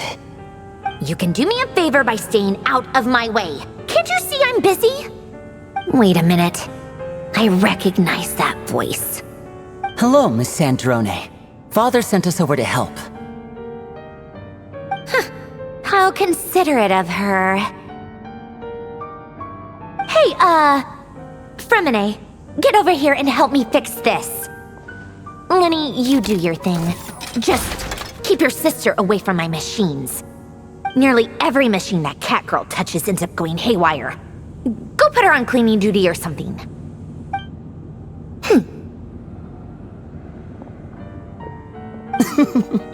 Then let's start downstairs. Fremine, we'll leave this place to you.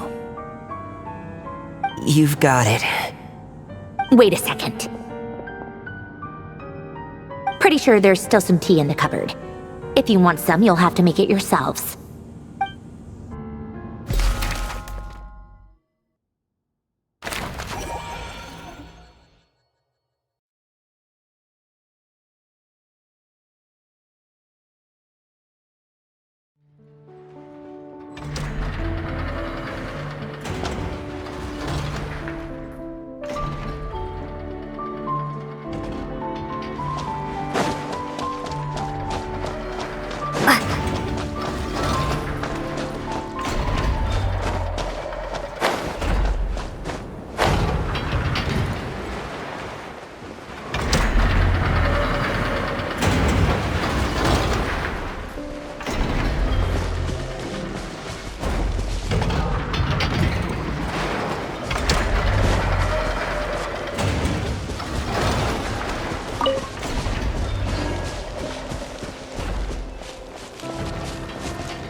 It's a relief to see you all made it back in one piece. Huh? Feels like there's quite a few people missing. Where's Flint's and the others? And what about Nefer? I returned ahead of them. Flint is helping Aino and Anefa to set up the decoys and buy us some time. As for Miss Nefer... Boss is still wrapping things up on her end. She sent us back to fill you all in on the top secret intel we've been gathering. I see. Then let's get right into it. But first, who do we have here? You brought someone else in to help? Greetings. I was invited here to help as a longtime Tea Party companion of Columbina's. You may call me Arlecchino. Surely it can't be. Those eyes. Oh, where have I seen them before? Wait, of course. In those memories we just saw. The only Arlecchino I know is the fourth of the Fatui Harbingers. So either you share a pretty uncommon name, or you're more than just a Tea Party buddy. You're well informed, Grandmaster. A man from Mondstadt living all the way out here in Nod-Krai, and yet the people and affairs of Snezhnaya seem to hold a special place in your heart. Oh, the feeling's mutual. Sounds like you know all about who I am, too. A Fatui Harbinger. The atmosphere in here just got really tense. Guess we can't just start trusting Fatui Harbingers, even at a time like this. I must admit, though, I'm a little curious. Seeing as the moon goddess no longer belongs to the Fatui, what makes you so willing to put your neck on the line here? Nor does Nod-Krai belong to Mondstadt, Mr. Varka. Yet still, you're fighting for it all the same. Things don't always have to have a tangible payoff. Sometimes, stopping things from spiraling out of control is a higher priority than chasing the spoils of victory. Of course, I can't say there's nothing in it for me at all. But that's between Columbina and myself. Forgive me, I don't mean to doubt you. It's just that the Fatui really have been the source of many of our troubles. We have our own way of doing things here in Nod-Krai. But ever since they arrived, the Fatui have treated us with nothing but hostility. I know there's been a lot of bad blood between us in the past. I've done my utmost to avoid friction whenever I could. But sometimes fundamental conflicts of interest simply can't be settled amicably. That's why I'm here solely in a personal capacity. This has nothing to do with the Fatui. As a gesture of good faith, I'll be frank. I can help Columbina track down the iridescent moon's marrow, which will help her restore more of her power. Anyway, what else is on the agenda? Let's begin. She says she'll be frank, then completely skips over the details. Looks like she doesn't want to give away too many secrets after all. But she clearly wants to change the subject. It'd be awkward if I tried to bring it up again now. I guess we'll just have to go along with it. She's the fourth of the Fatui Harbingers after all. One look and you can tell she's not someone you'd want to mess with.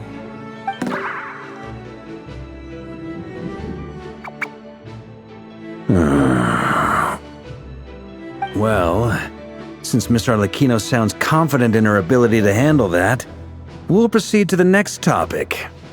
Yehoda, time to share that top-secret intel. All right, listen up, everyone. First, we now know that Rerir was originally a Conrian secret agent whose primary mission was to hunt down and assassinate the so-called Dregs of the Crimson Moon. The Dregs of the Crimson Moon? Mm-hmm. In the memories, there was a lot of talk about the Crimson Moon and Eclipse, and a whole bunch of other stuff from the time of Conria. To my knowledge, those were the names of two different Conrian dynasties. Long, long ago, it is said that the people of Conria worshipped the Crimson Moon, drawing a mysterious power from its reflection. But one day, a coup saw the Crimson Moon eclipsed, hence the name of the new dynasty that replaced it, and how it became the new emblem of Conria. Still, long after the Crimson Moon dynasty had fallen, the last ruler of the Eclipse dynasty, the Vinster King, still coveted the secrets it left behind.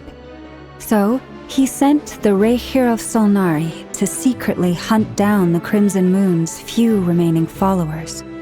In those days, Rerir showed no signs of madness. In fact, he was as normal as any other person.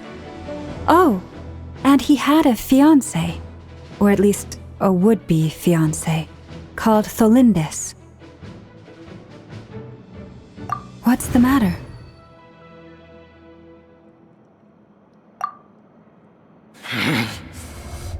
Verfnir, Rheindaughter, Flinders.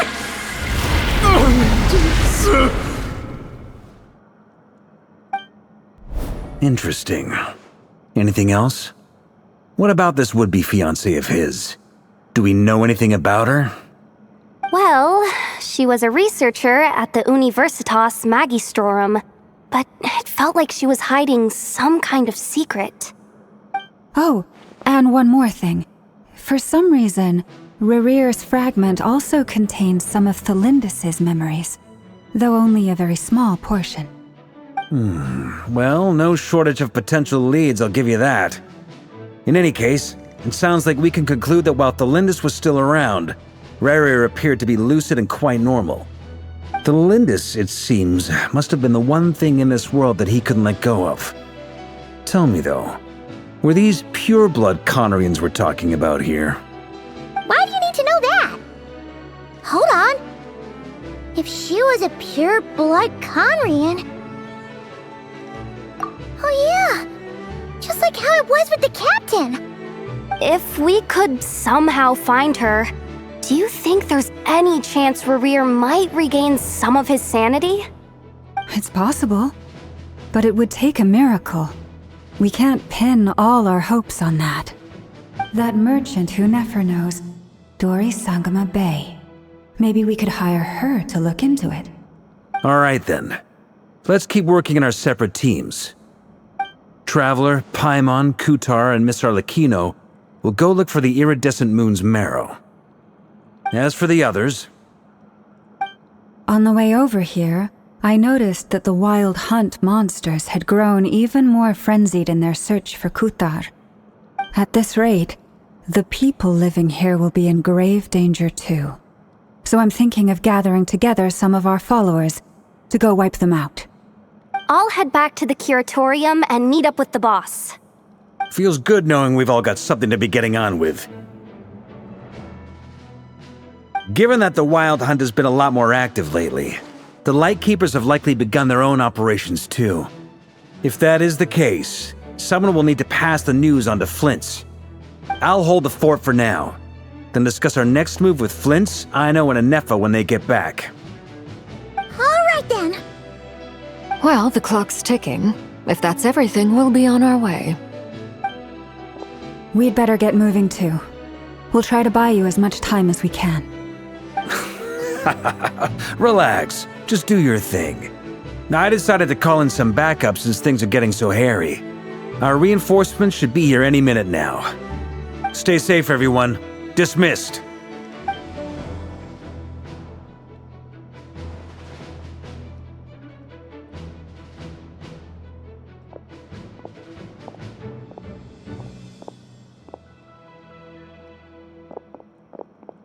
We're back. Did we get here a little early? Or a little late? A tad late. The others have already set off. To summarize, our resident moon goddess has found us a new ally, and Boss Nefer has uncovered some promising info. Everything going smoothly on your end? Not great. I don't know how long we can stall them for. The decoys are getting taken out way faster than we imagined. I'm gonna make some more later, but I need a timeout first. I'm so tired right now. Oh, right! Inefa, could you fill in Uncle Varka on what we just discussed with Flint's? Sure. Uncle Varka, you previously told us about how when you went to investigate a source of the Wild Hunt in Amsvartnir, you discovered that it was just a diversion. But according to Flint's intel, several outbreaks of the Wild Hunt had already occurred in Nod-Krai in the period leading up to that. That was before Rerir had regained his body, when he was far from regaining his full strength. In other words, in theory at least, he still lacked the means to act in two places at once. Flint's, with everything that's been happening, the Lightkeepers across Nod-Krai are rallying to fight back against the Wild Hunt. They're gonna need your help. I know, I'm sure you're capable of coming up with something far more effective than decoys. But for now, you should stay here and get some rest. Inefa and I will head back over to Amsvartnir to see if there's anything I missed. I told you Uncle Varka would say that, didn't I? A deal's a deal. Not a word about my snack intake for the next week. Database updated. Reliability of Aino's predictions increased. What does that mean? They were betting on how you'd respond after hearing their intel. It's the obvious choice, isn't it? That's hardly worth betting on. We already decided that Inefa should go investigate the situation over at Amsvartnir on her own. You might as well stay here and keep watch. Someone needs to hang back and oversee our strategy meetings. And besides, you still haven't fully recovered from ambushing Rerir. So I've ended up with the easiest assignment. Well, I appreciate it, everyone. See you when you get back.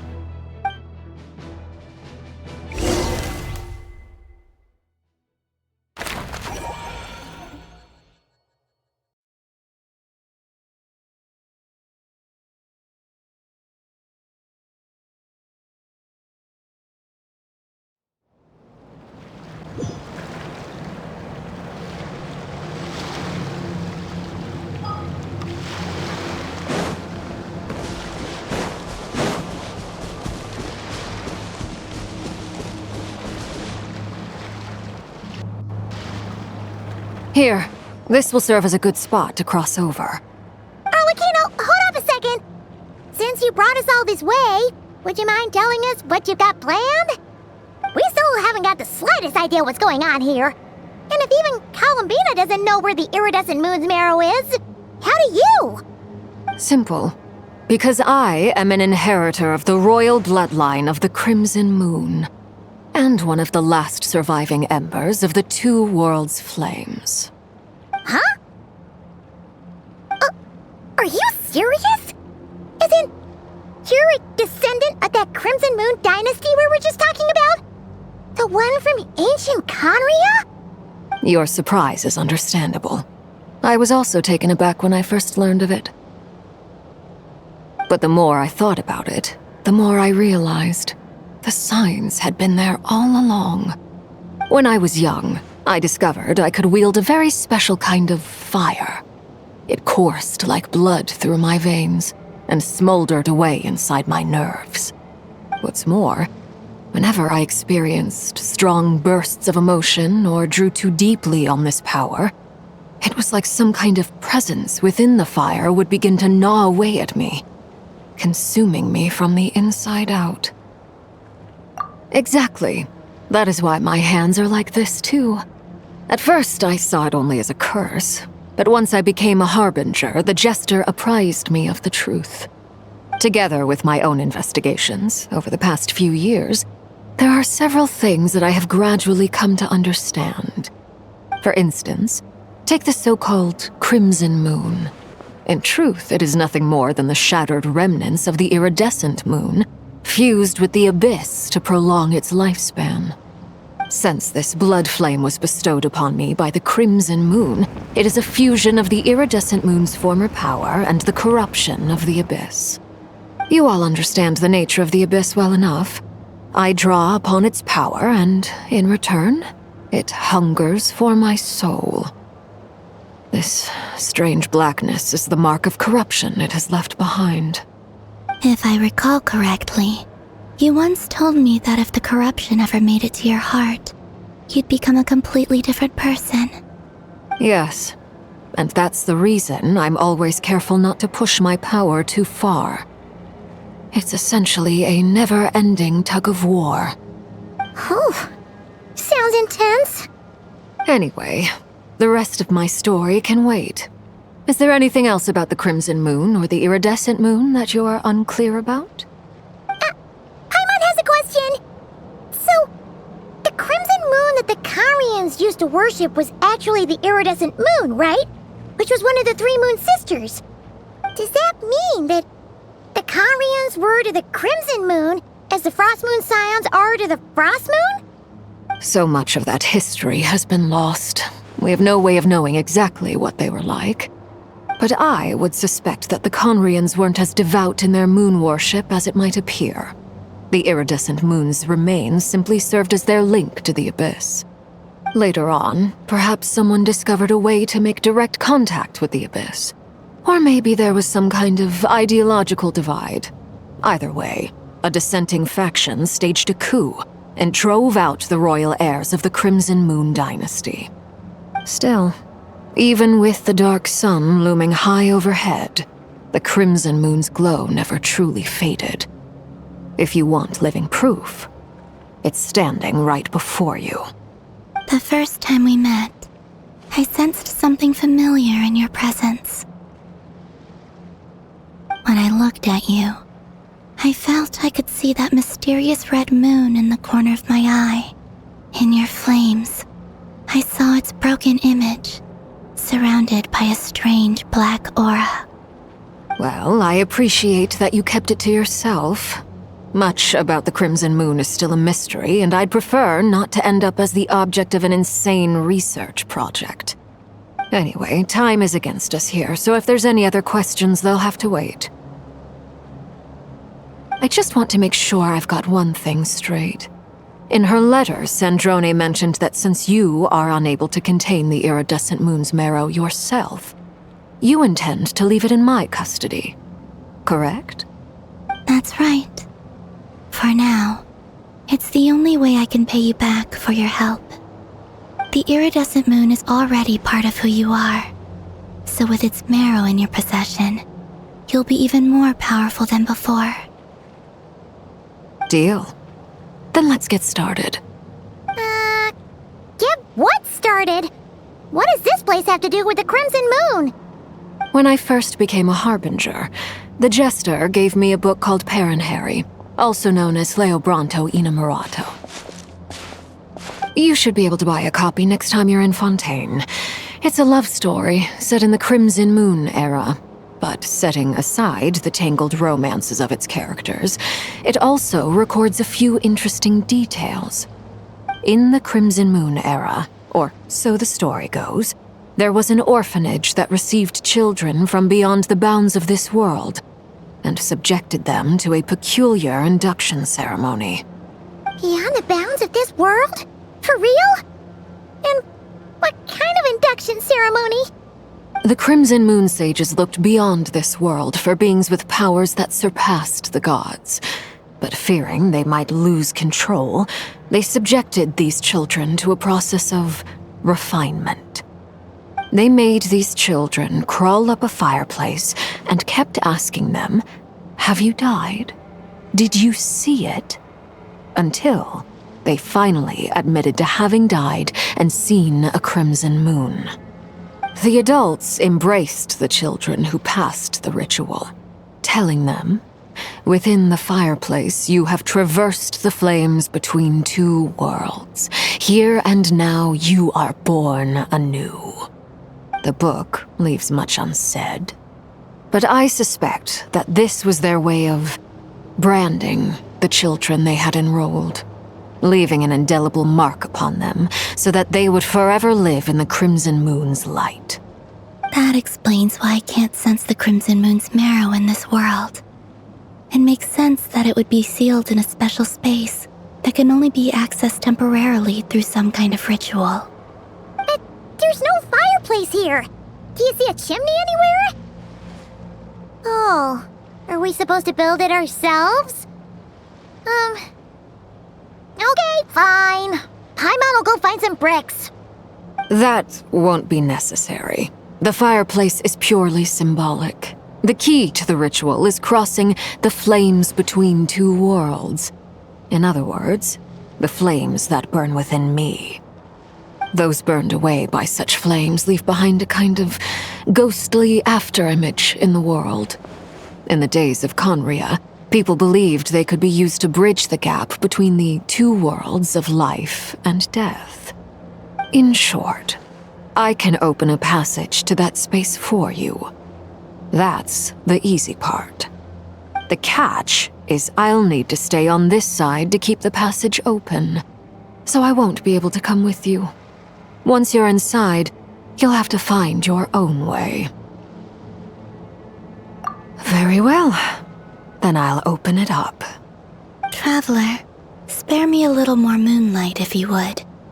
I may need it.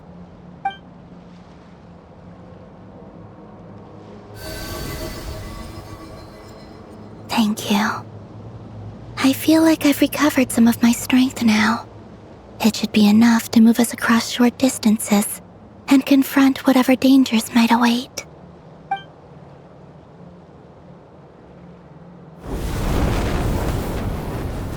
Mistress of the seven hues of ages past, great mother of the present, crimson-clad sovereign of the two realms, by fire severed, by fire renewed, I offer myself now and beseech your descent.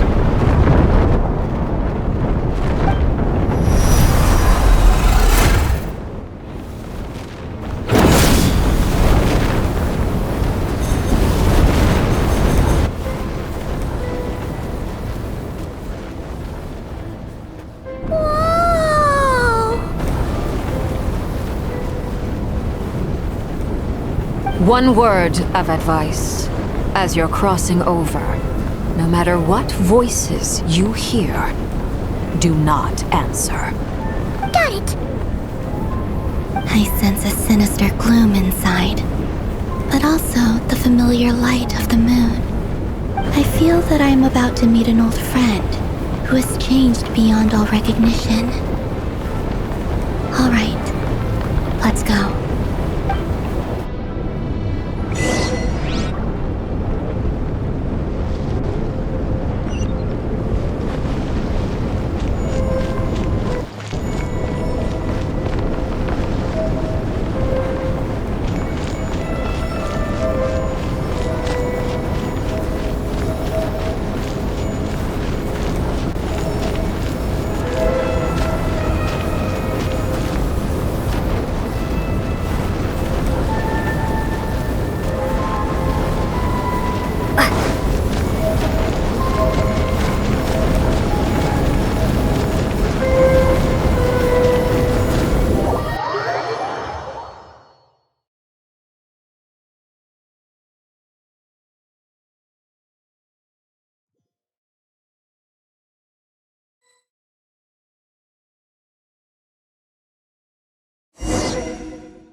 Is that the abyss?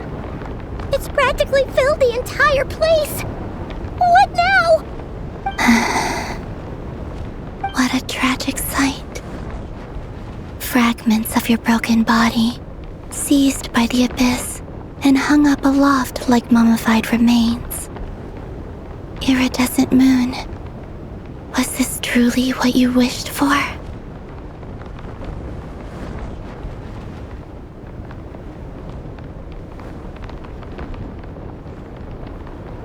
Careful!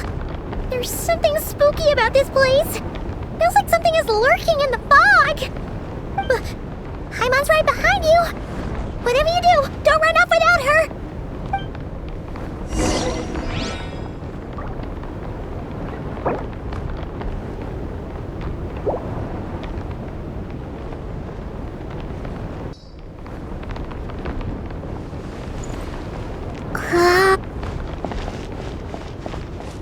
By the way, Columbina, didn't you tell us that the iridescent moon had shattered into pieces? The moon up there looks pretty whole to Paimon. How is that possible?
Just like I thought. It was only a facade.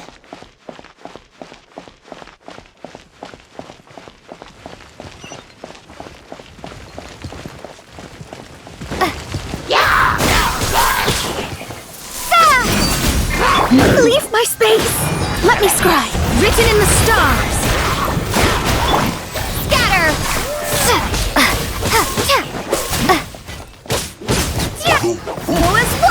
Wind, hear me!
Shadows of fate! Fate is upon you! Steady as stone, as a good knight should.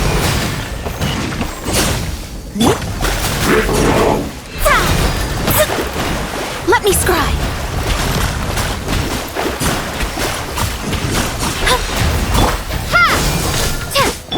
Go as well!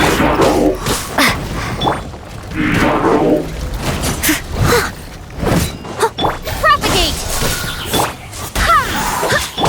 Shadows of fate, decided by destiny!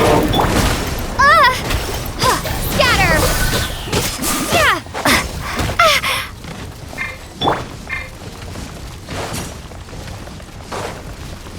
Leave it all to me. Propagate! Let me scry!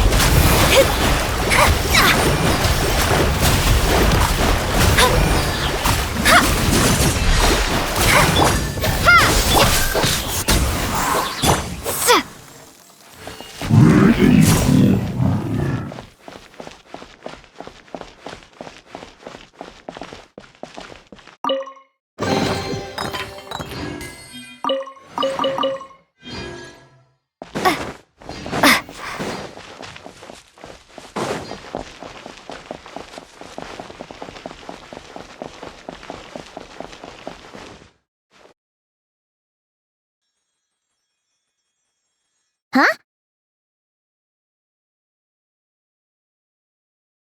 Huh? For real? That's way too high! There's no way we'll be able to reach it! No. I'm not sensing anything up there. It's coming from under the mountain. Let's see. Ah!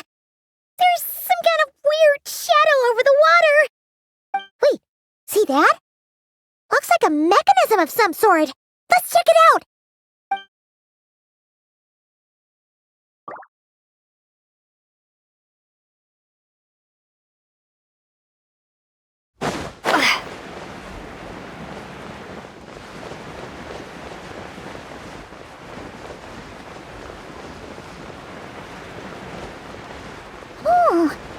Looks like a device from the time of Kharia.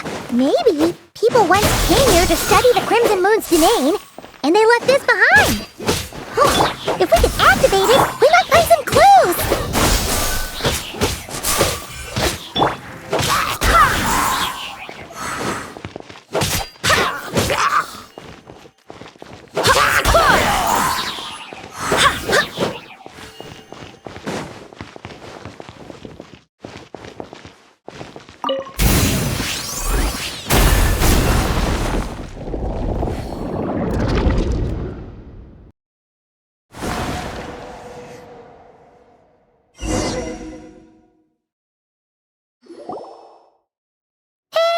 Look at that!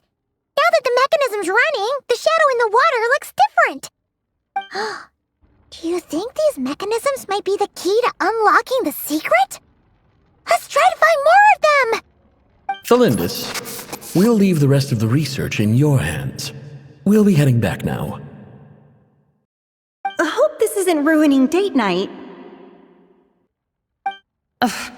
Mind your own business. Just leave me some snacks on the table. Felindis? Is that Rerear's girlfriend? How come we're hearing her voice here? Oh yeah! So, do you think she was studying this strange space all along? The Abyss has made this space extremely unstable. Maybe that's why some of the things she said and did were preserved here. Like echoes. Or after images.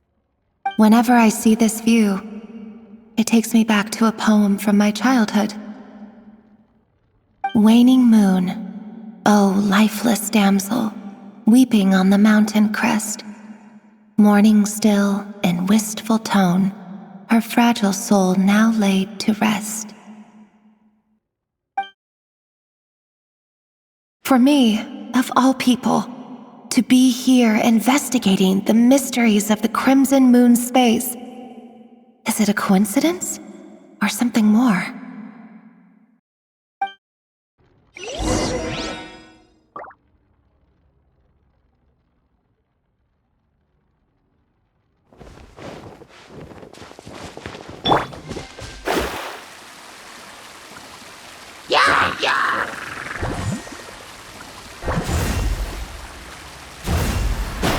Oh, looks like the Abyss has messed up this mechanism.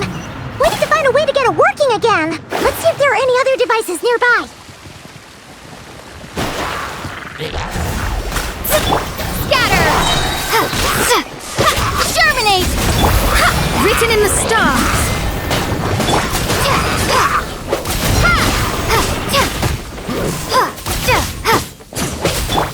Go as one! Barbados, guide us. Propagate!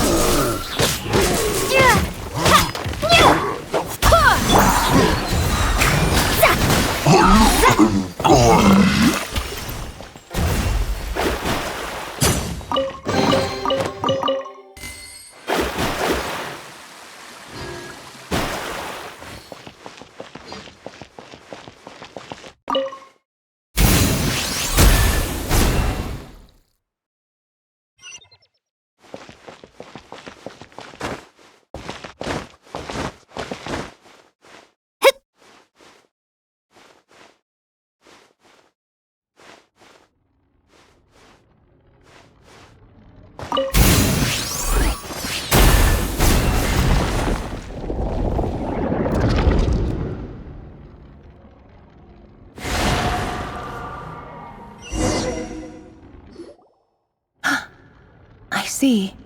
So the moon marrow, or rather the power of the 3 moons, is the key to unlocking.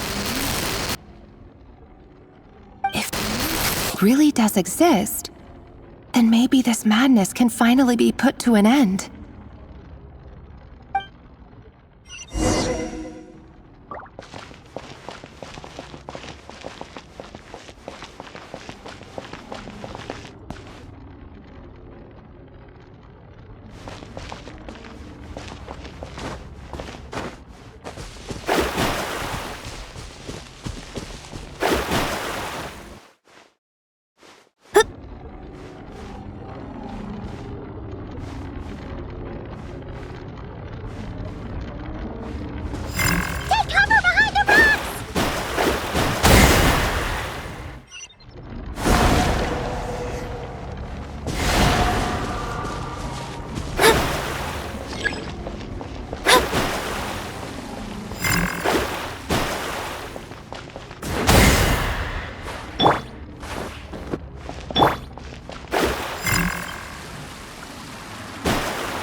With the Abyss inhibitors in place, I should be able to access the chamber with the moon marrow.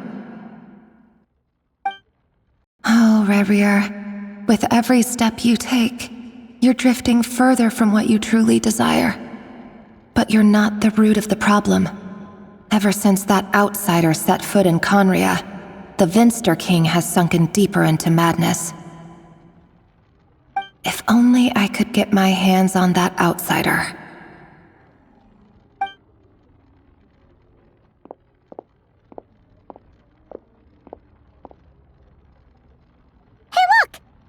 Reflection is back to normal. Belindis' voice mentioned a chamber with the moon marrow.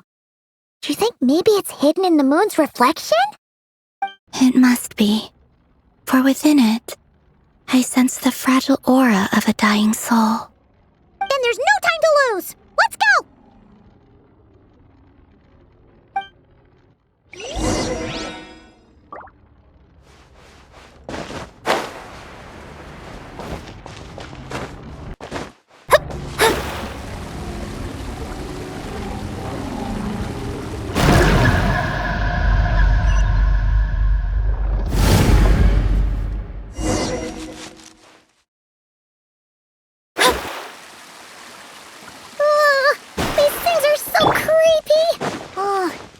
Looks like we'll have to destroy them if we want to get to the iridescent moon's mirror.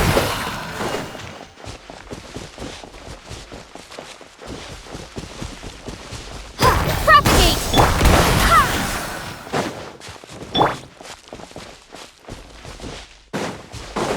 That must be the iridescent moon's mirror! Oh, but we'll need to destroy these things before we can reach it!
The iridescent moon's marrow, still burning away like an undying flame, yet now contaminated by the abyss. It has taken on a new form entirely. If we can purify the abyssal power within, we should be able to obtain its untainted essence.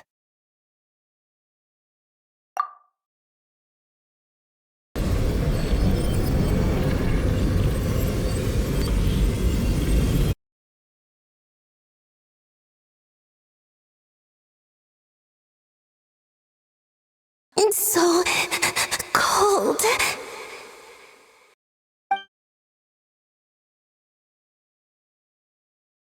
Is it you? Are you here? Huh? Are you talking to us? At long last, I can see you once more. Our fates have crossed, and I am finally free. I'm sorry, I lied to you. Even knowing what was to come, I still couldn't let go of the fear in my heart as death drew near. The moment the moon shattered, my body began to split apart piece by piece, like I was being cut into pieces by 1,000 blunt blades. My thoughts scattered as the cold crept in, but I could not bear to fade away like that. Tell me, what was it that brought you to us all that time ago? If only I had possessed your courage, then I might have been spared this torment more painful than death. You look so puzzled. That's how I felt too when I first saw you. But trust me when I say that everything happens for a reason. Farewell, Hypo.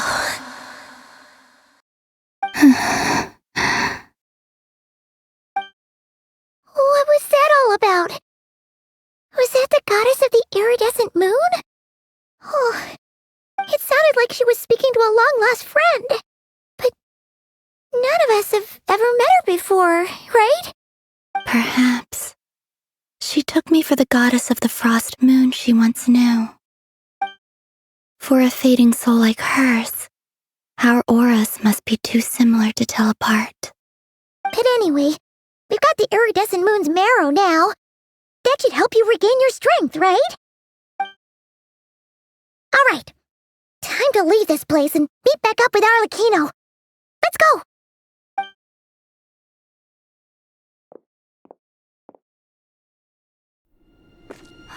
That's odd. This place looks different than when we came in.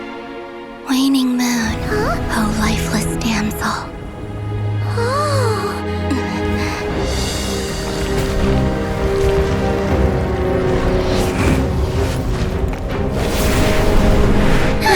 Hurry! The place is collapsing!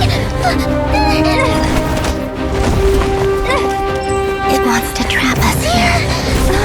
Who's it? The Abyss? Now we've taken the moon marrow. All that's left here is a dark will. It will show us no mercy.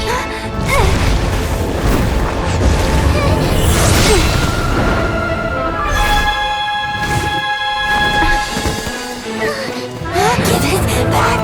The crimson moons! My marrow! My heart!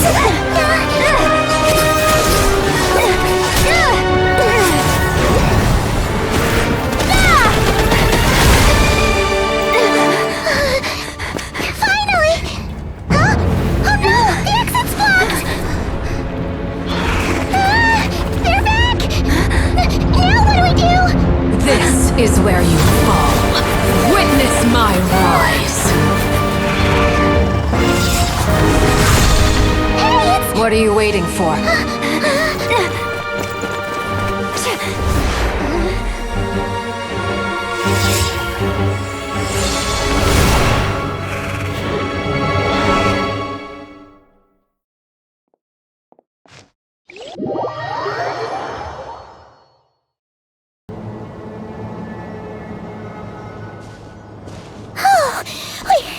We made it! Was that you, Arlecchino? Did you save us? Wait, your hands! They're... Oh, this? Don't worry. It's a small price to pay. The Abyss wanted to trap you inside, and I defied its will by bringing you out. No wonder it's a little angry. No. I have paid the price, albeit a small one, and it cannot be undone. My hands have already fused with the Abyss. Purification would simply destroy whatever's left of them. But surely... Oh... We're so sorry, Arlecchino. Paimon can't believe you'd make a sacrifice like this for us. As much as I'd like to call it a favor, the truth is I was simply holding up my end of the deal. Well, Columbina. Yes, you did your part. And as promised, I will leave the iridescent moon's marrow in your care. From this day forth, may the two worlds' flames burn ever more brightly.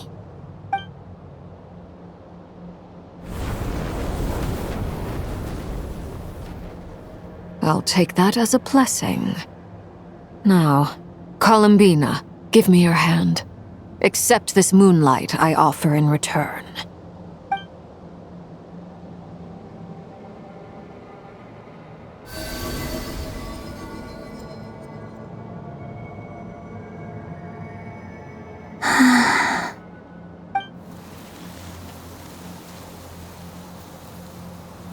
Feeling stronger? Hey, Columbina! Are you okay? I'm fine. Our powers are a little at odds, that's all. By the Frost Moon's authority alone, wielding the power of the other moons was always going to be a stretch. Still, I think it's fair to say that your strength has returned, at least to the level it was at as Third Harbinger. It's still not enough. There's no way I can hope to challenge Rayrear like this. Just one more ray of moonlight, if you would. It's okay. I can take it.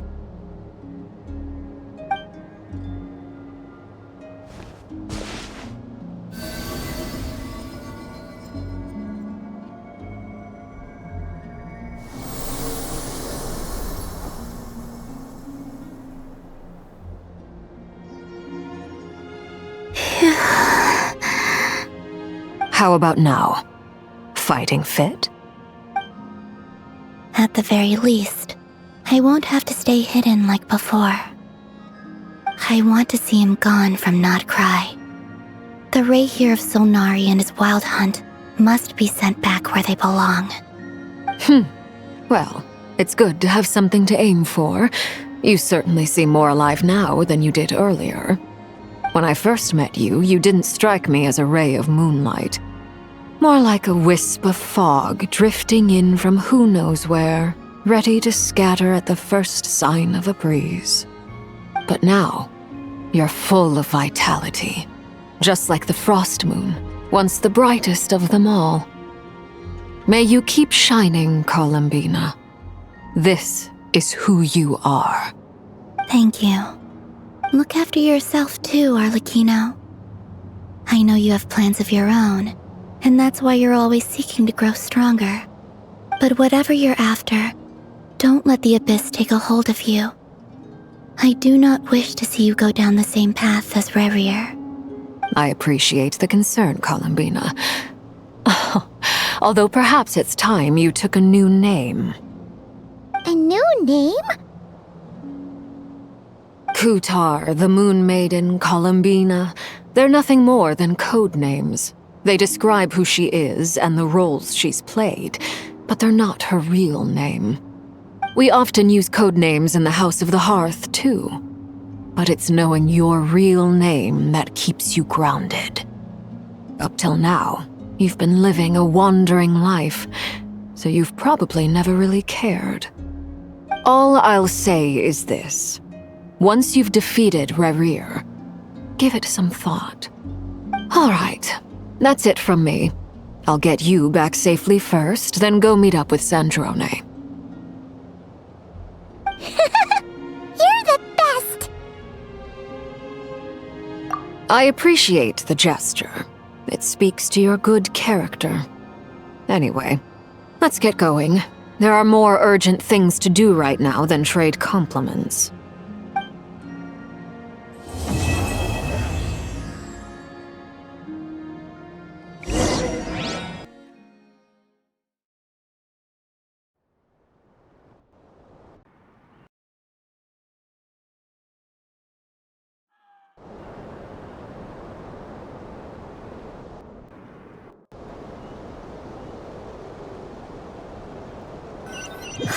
It was a close call, but we got the iridescent moon's marrow and restored Columbina's strength, and that's all that matters. In other words, mission accomplished.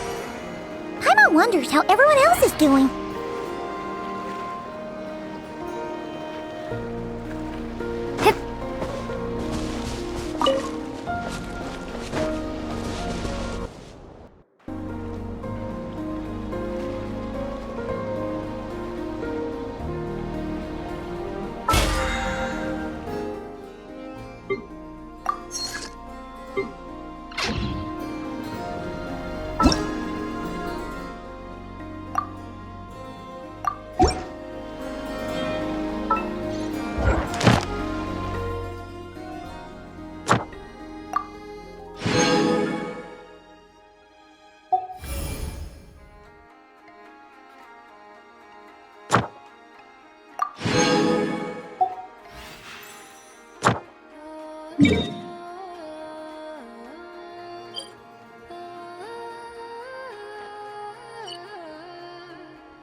I'll keep this close.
Catch up!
Catch up!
Steadiest. Delve into propagate! Fate is upon you! Wind, hear me! Scatter!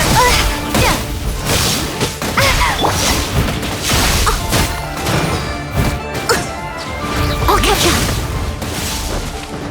Leave it all to me.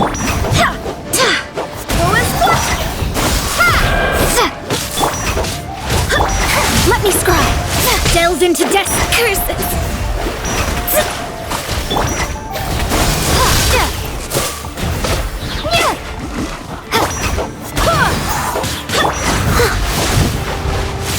I can patch myself up. Time to clean up.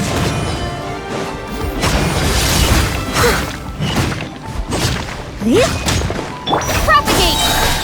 Spring forth! Let me scry!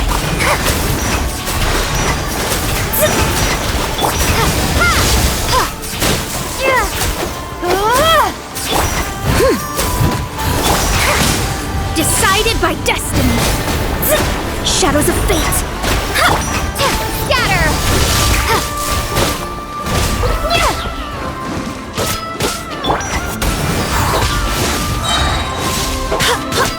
I swear by my sword!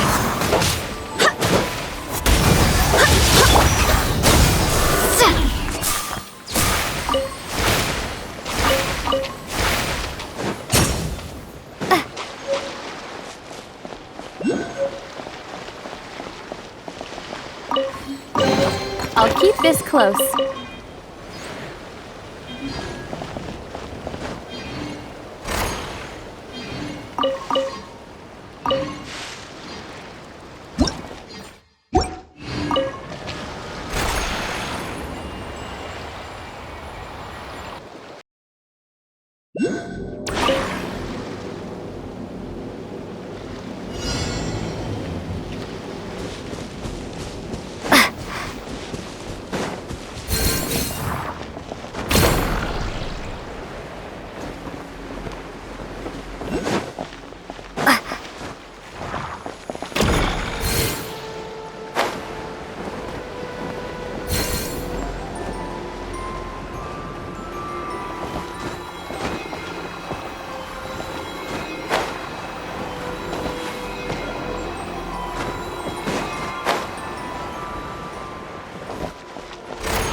I'll keep this close.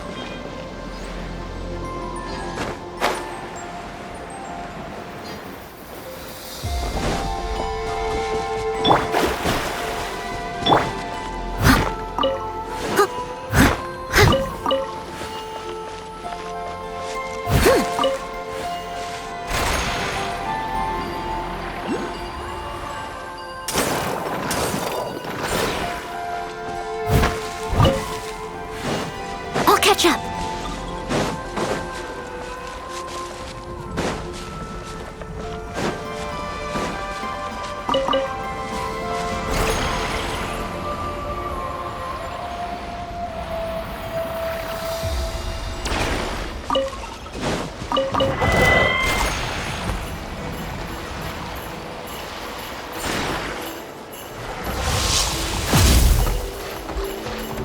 I must delve into destiny.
Barbados, guide us. Let me scry. Delve into destiny.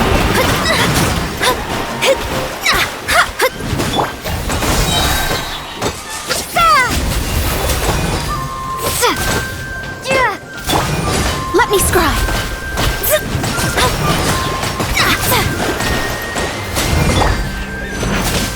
Scatter.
Thank you for completing today's commissions.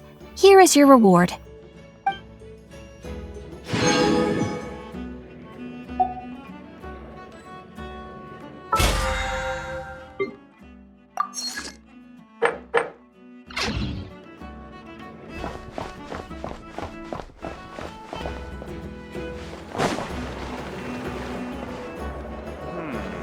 I better get me some alpacas. Once they've hauled everything over to Snezhnaya, makes a Just a temporary stop along the way. The actual vacation comes right after this.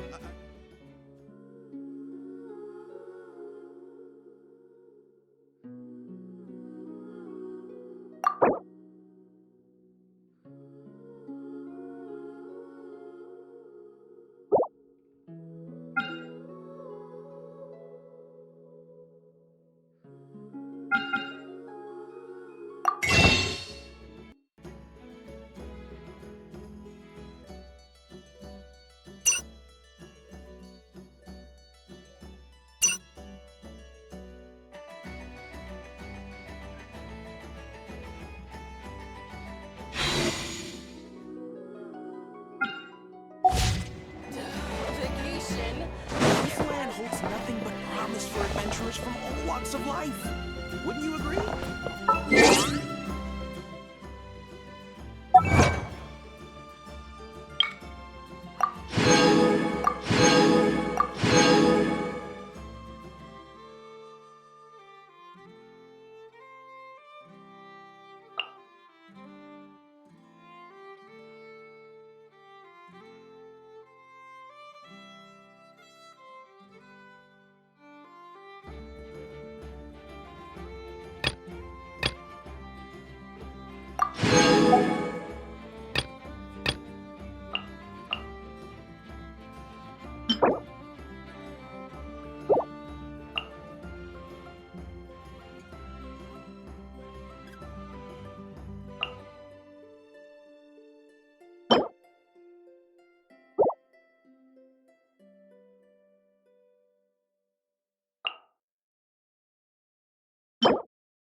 You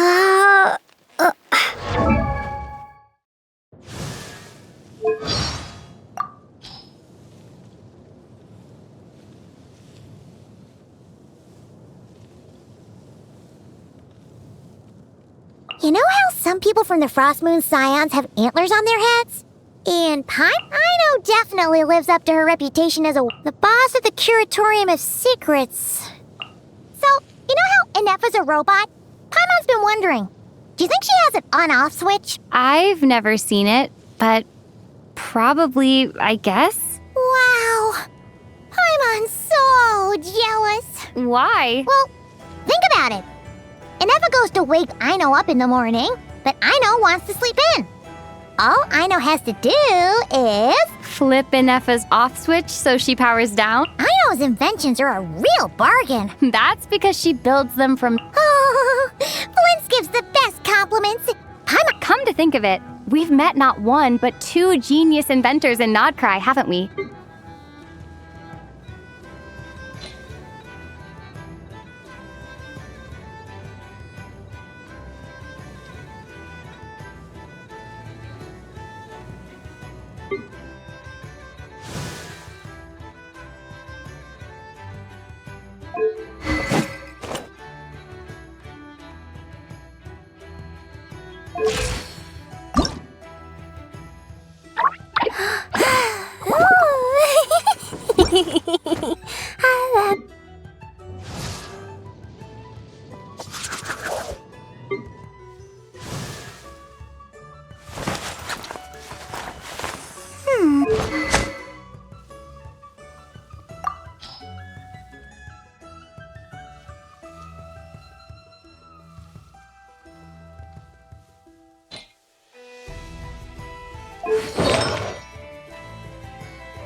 I wonder when I'll be as tall as...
Huh?